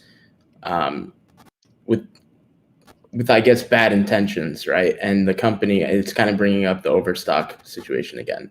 And the company is aware that something's going on with their stocks, so they issue a dividend just like Overstock did, right? What happens to all the stocks that the market maker themselves, in this case it would be the hedge fund Citadel, buys up, and because they probably know how many synthetics are actually out there, or maybe they have a guess. So what they do is they buy like 5 million shares of it, hold it, and to them it doesn't matter if they get the dividend or not, because they don't have to report that to anyone, right? So, and then as soon as the dividend's over, they release those shares back onto the market, so those synthetics can't ever get cleaned. Does that make sense? Yeah. So, like in a regular dividend, which I think most people were originally wanting, is like a regular dividend. A regular dividend, all that's going to do is just put financial pressure on the shorts, and it really wouldn't put financial pressure enough financial pressure on like Citadel or Virtues America. That's where this blockchain dividend is very unique in itself. It's not about finances. You can make it for a penny, right? You can make this blockchain crypto for a penny, or even less than a penny if you really wanted to. The thing is they have to have actual shares, real shares, because this dividend is created off of those shares. So they have to generate these shares. They have to create real, they make these synthetics and the real shares, and the shorts also have to be covered as well, because the shorts have to be covered for to create this crypto dividend. And so that's the only way I feel, other than margin calling these market makers, which is like way harder than people think. uh, the only other way is to do this crypto dividend, which causes all synthetics and all shorts to be called for, every single one of them. And then we know the books are balanced, the books are clean. And that's why I feel that these, GME and AMC are very aware of it. And that's why they're migrating in that direction. We just got a couple of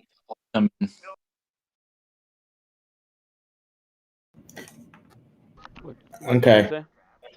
But then again, you got to realize as well, these guys can't create these crypto dividends for the purpose of creating a squeeze. That's market manipulation. So Right. they have to do research, they have to do studies, they have to do they have to create the cost benefit analysis for this, right? Because if the cost benefit analysis doesn't weigh, the cost versus the benefit, if it doesn't weigh out that the benefit's more, they can't really do it. They can't justify it. So yeah, I mean, this is where like retail, if you guys are demanding this, right? If, as we saw with Adam Aaron, he does listen to the community and he does react to the community. So if this is like a trending type thing where the community is demanding for it, his responsibility as the CEO is to respond to the majority shareholders, which is the retail. So if we're demanding it, either we're going to get an answer, or we're going to get an opportunity. So um, I feel the conversation should migrate to that, because even though if we did just squeeze, let's just say next week or the month after, we should be always under the assumption that, hey, we won't squeeze till never, right? So we should always be putting this pressure on. This is why we always should be talking about payment to order flow, price suppression, ordering direct to the so you, NASDAQ, about being milked out of the options chain, about this crypto dividend. This is the pressure we need to keep putting on the assumption that things are never going to change, because it's about controllables. What can we do as people, not what other people can do? Yeah, and I mean, I think GameStop, they could kind of use the rationale for what kind of company they are in order to issue that one of those NFT dividends, like the cat, right? Because simply they could simply say like, look, we transitioned our business, we're in the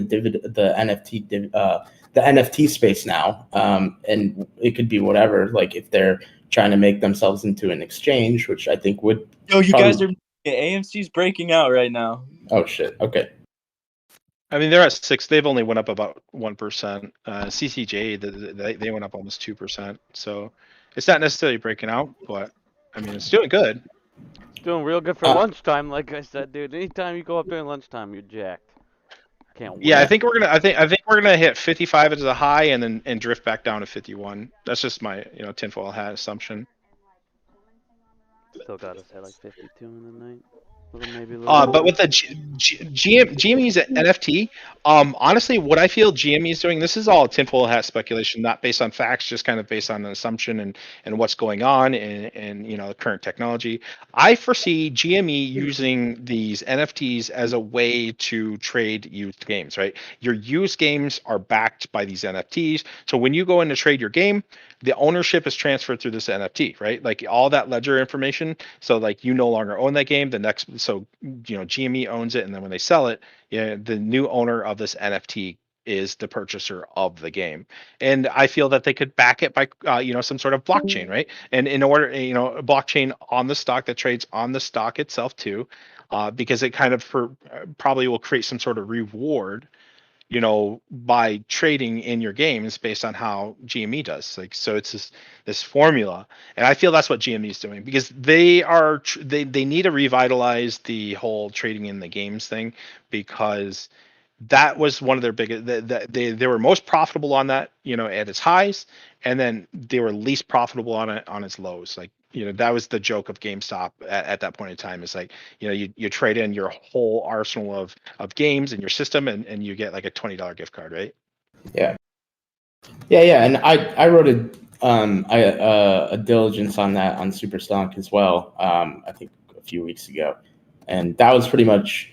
I actually didn't include the part where you're talking about trading within the game itself. I was more so thinking that if they became a digital distributor of digital copies of games as big as Steam, because Steam is a monopoly on the PC market, and you also give developers another stream of revenue by allowing them to participate in that GameStop trade-in value like market by making these digital copies of the games onto the blockchain.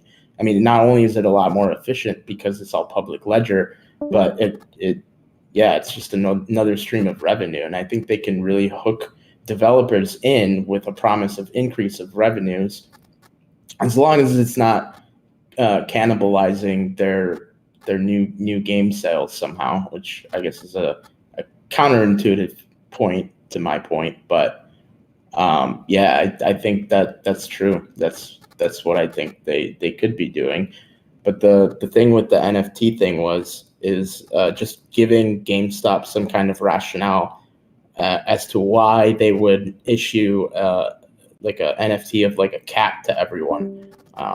And simply it's just because, we want to expose our shareholders, which are likely also our customers and part of our customer base, to the NFT game, because it's new and we see an opportunity to diversify our revenue streams and I guess our operations as well. So I thought about a pretty interesting concept of a cryptocurrency to where it rewards people that hold. So with this cryptocurrency, it DeFi. basically well, I mean, maybe so you might know it better, so maybe you can compare it. But so basically, what happens is the more volume of trading that goes on within that cryptocurrency, the more. So like you have your wallet, and what happens is like the more volume at that point in time will bank part of your. Let's just say you have one share or two, one. It takes one share and it takes a percentage of the one share and it banks it. Like that is when you go spend this share, when you go spend this cryptocurrency, right? It's not its true value. It's the value minus that banked amount. So like so then 150 just broke when you oh yeah all-time intraday, or not all-time. CCJ is actually running, guys. CCJ is running really good. Intraday high. Cameo Corpcom, they're at almost 7.5%. No, now they're over it. They're running. Feeling way good this morning. Jesus Christ. Can't fucking type players. Yeah, they're running. Holy shit, the volume. Did it just kick in? It's kicking in. On AMC, I'm 60 not million 60 million on AMC. Oh shit, yeah, the volume did just spike up. Let's go, baby.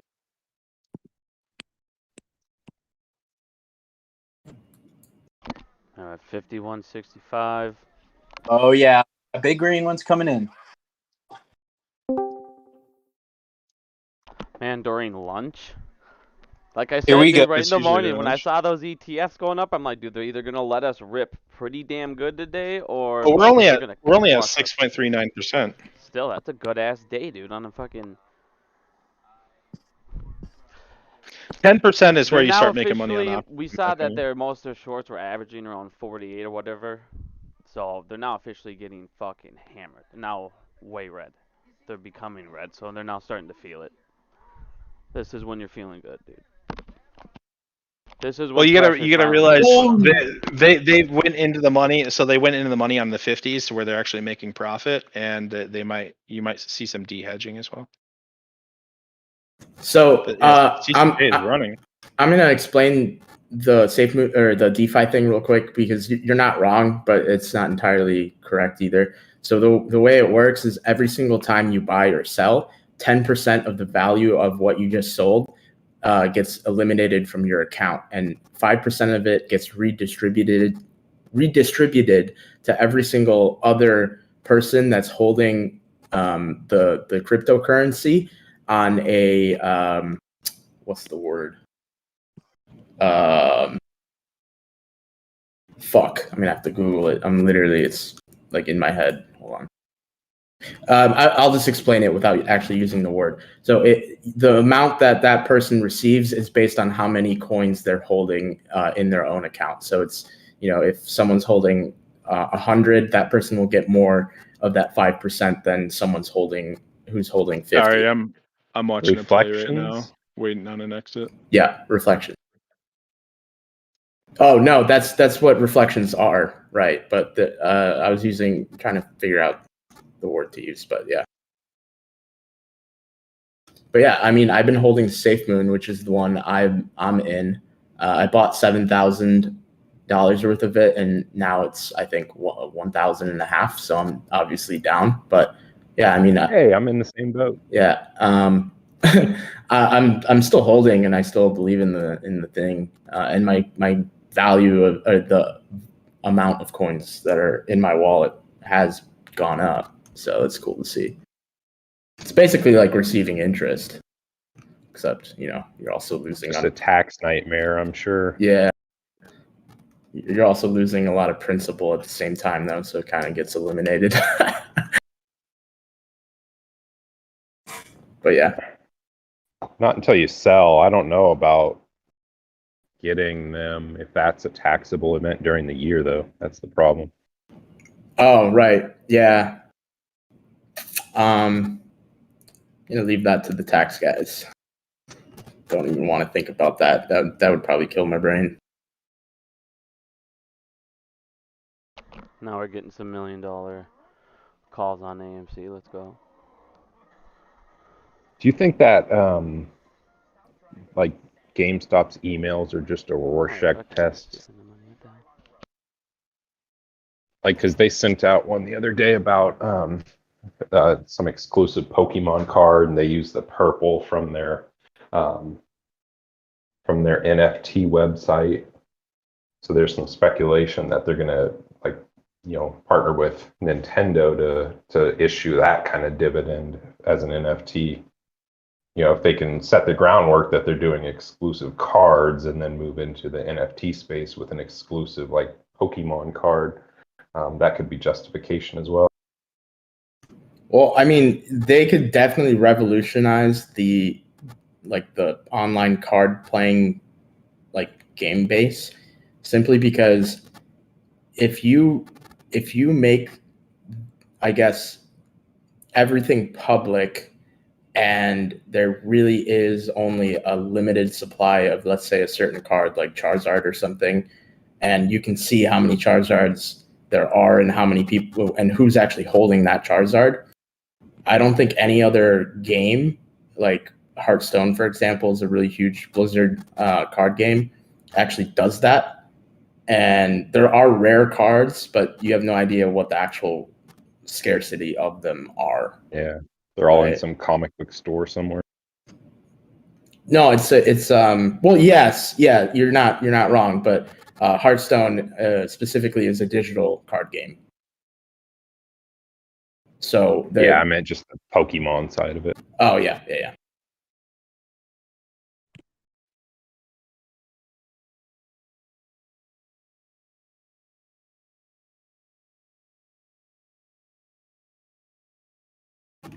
It'd be nice if we hit 80 today, because my calls, they're worthless.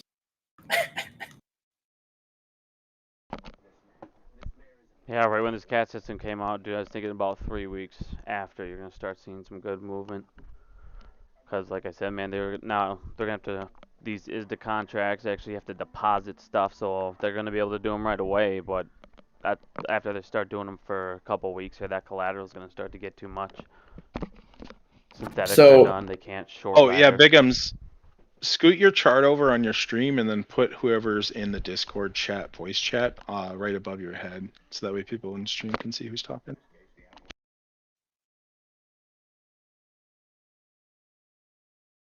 So, I read a comment, and it was in the comments, right? The True DDs in the comments. And some guy, and I don't know if this is very a popular thought, some guy said that the reason why they're doing the deposits from 10K to 250K is a 40 chess move by the SEC to see what companies are related to what companies, right? Because the money has to come from somewhere. And it's basically leaving them a paper trail for later on. So they have something to, I guess, documentation to prove certain things out in that whole realm of ISDA and swap agreements and everything like that. Yeah, I personally believe that they created this phase 5 to be able to see ISDA contracts a lot, pretty much near real time for these uncleared OTC markets to which they normally weren't able to, and that's where a lot of the fudgery was going on, is in this OTC ISDA contracts, and that it's not necessarily to increase margin. Yes, the margin was needed to be increased on it, but I think the sole purpose was to get their hands on data. Yep. And did the deposits have? Well, I don't even think that the CAT system has anything to do with the deposits, though, right? I'm not sure on that, because I think CAT specifically just looks at public exchanges, right? And the deposits happened even before that, like CAT was there. That the That's a good deposits question were, for Biggums. wait, Sorry? were you talking about the deposits? Those were from phase 5. Yeah, I'm just wondering, does CAT have anything to do with the deposits or no? No. It just Okay.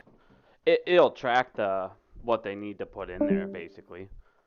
Like if they're doing, it depends on like, so for those ISDA agreements now, so if they use, because you can use different kind of collateral, so depends on what they're using. But if they use stocks, because they can use stocks as collateral, other stocks, they will track that, because obviously that share will now be transferred over. But other than that, no.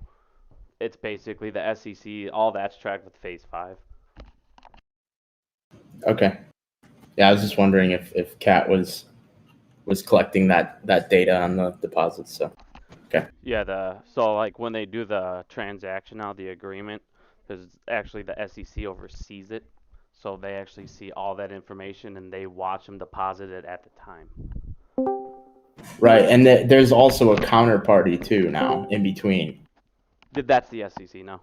It's that. They got approved that on a rule like it was like a month ago that they decided they were going to be the ones. Okay. Cool. Yeah, so that way, I mean, they can track everything now. They can track those agreements, and obviously with CAT, they can track everything, even OTC now, even all the dark pool stuff. Yeah, that's huge. The fact that our OTC market, and when you say OTC, you're saying like bank to bank, right? Institution to institution, not the actual OTC market that you can go and buy shares on, right? Or is it both? No, both. I mean, Both. Okay. even before, I mean, you had dark pools where these. I mean, you had electronic market making dark pool, you had banking dark pools. There's so many different types. They all had different rules they had to follow. Some of them had prices set as discovery. So most of the time, that's how they use painting the tape, and that's how they would do short ladder with each other, because they would trade them in there, with the price a lot lower. Right. Yeah, that would make sense. Hi, Biggums. Hi, how are you? What's going on, dude? It's your number 3. Jenny? Yeah. Jenny. How you doing? I saw you had a stream going, so I was in the main stage. So I was like, oh fuck, I'm gonna go fuck with Biggums for a second. I figured, why Astro was down, I tried out my first one while he was passed out. We got him up. I Yeah, swear to God, the man I makes heard. more money sleeping. Yeah, it was ridiculous. I was like, what the fuck's going on in here? I thought it was hilarious. I was just thinking, like, damn, he probably he heard all the donations coming in. He's like, well, I'm just gonna keep, sleeping then. He made Oh, I like, blew his phone dude, he up. made like a I blew grand his just phone up. sleeping. Yeah, dude. Crazy. I know. I blew his phone up and I was watching him stir as I was like calling, FaceTiming, texting. I was trying to figure out if I can get his address so I can DoorDash and put in the note, like, bang on the door like you the police. He's ridiculous. Yeah, he was up like Hey, this one too. Biggums. What's up, buddy? So I'm in the dark pool right now, and it looks like the dark pool percentage from yesterday is 62.7%. Mm, Sound like you're in a fucking shocker. cave. Kenny G, you He in the said he's dark in pool? the dark pool. Kenny G. Yeah. He's not here, guys. Sorry. I am back. I'm back. Hold on. It's just not Man, working. it's dark in there. Oh. Ooh, there's some big buys in the dark pool at 12:23 and 12:25. Hey Jenny, did stuff calm down in the main chat? Because it was getting rowdy in there. Like, In the stage. yeah, And we're trying to reel him in. You know, it was getting like, Yeah. crazy. So yeah, we kind of calmed down. We're just letting people speak. Me and Frankie kind of just doing one by one, like, ask the question, blah blah blah. He just needs to get some sleep, Keith. That's what he needs to do. yeah. I know. I told him the same thing. I Like, wish go I to was that sleep. popular, you know what I mean? He's a fucking celebrity now.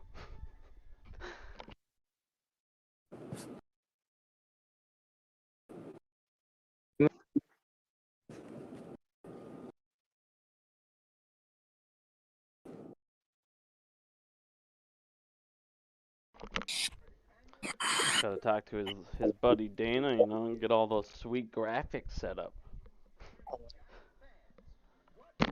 You know, hey, did you watch Astro's Alexa video? That So was fucking pretty funny. funny. So fucking funny. I do It- like.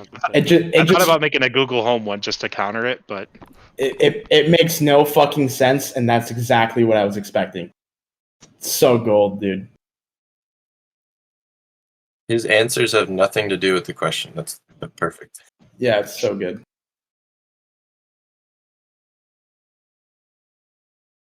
So it's Astro's ace of spades, huh?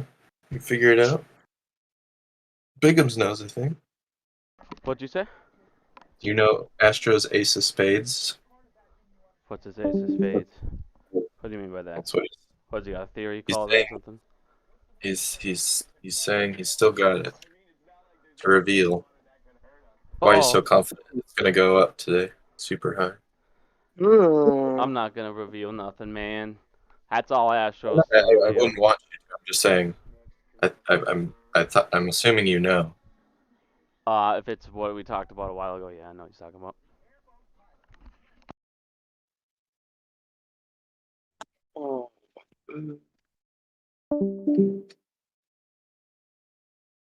Just big.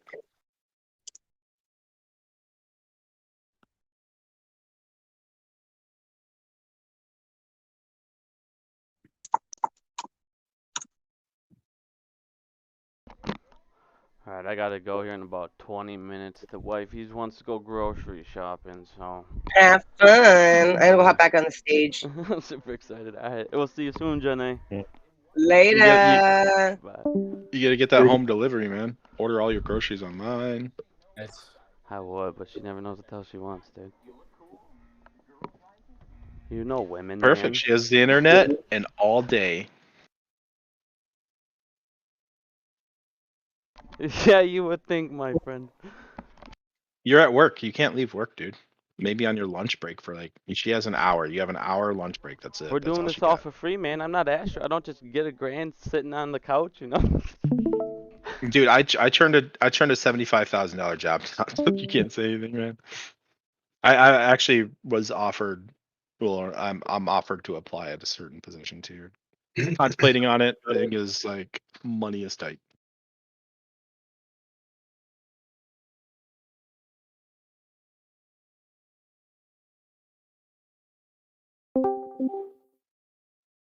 Hey, be a substitute at a local elementary school, and you could work at your convenience. It'd be a cybersecurity gig that worked from home.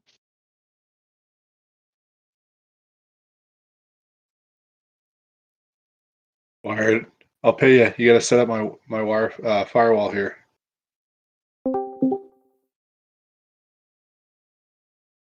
You know, the basic Microsoft firewall is pretty good in itself for, you know, just an average person. Does Apple have one built in too? Say again? Does Apple have a firewall built into their systems too? Oh yeah, pretty much any, you know, like a computer, your router, they'll both have firewalls built in. And it's just as good. Yeah, yeah. As long as you don't make like crazy exceptions on them. Yeah. What about like an IP? What's it called? The IP vanish, something like that. I wonder if there's like any like a issues with. VPN or something? Yeah, VPN. That's right. You know, VPNs. Issues? VPNs were pumped out like a hot thing, like a hot item. And I would say 9 out of 10, most people don't need a VPN when they have it. And VPNs Unless can you're actually streaming slow illegal content.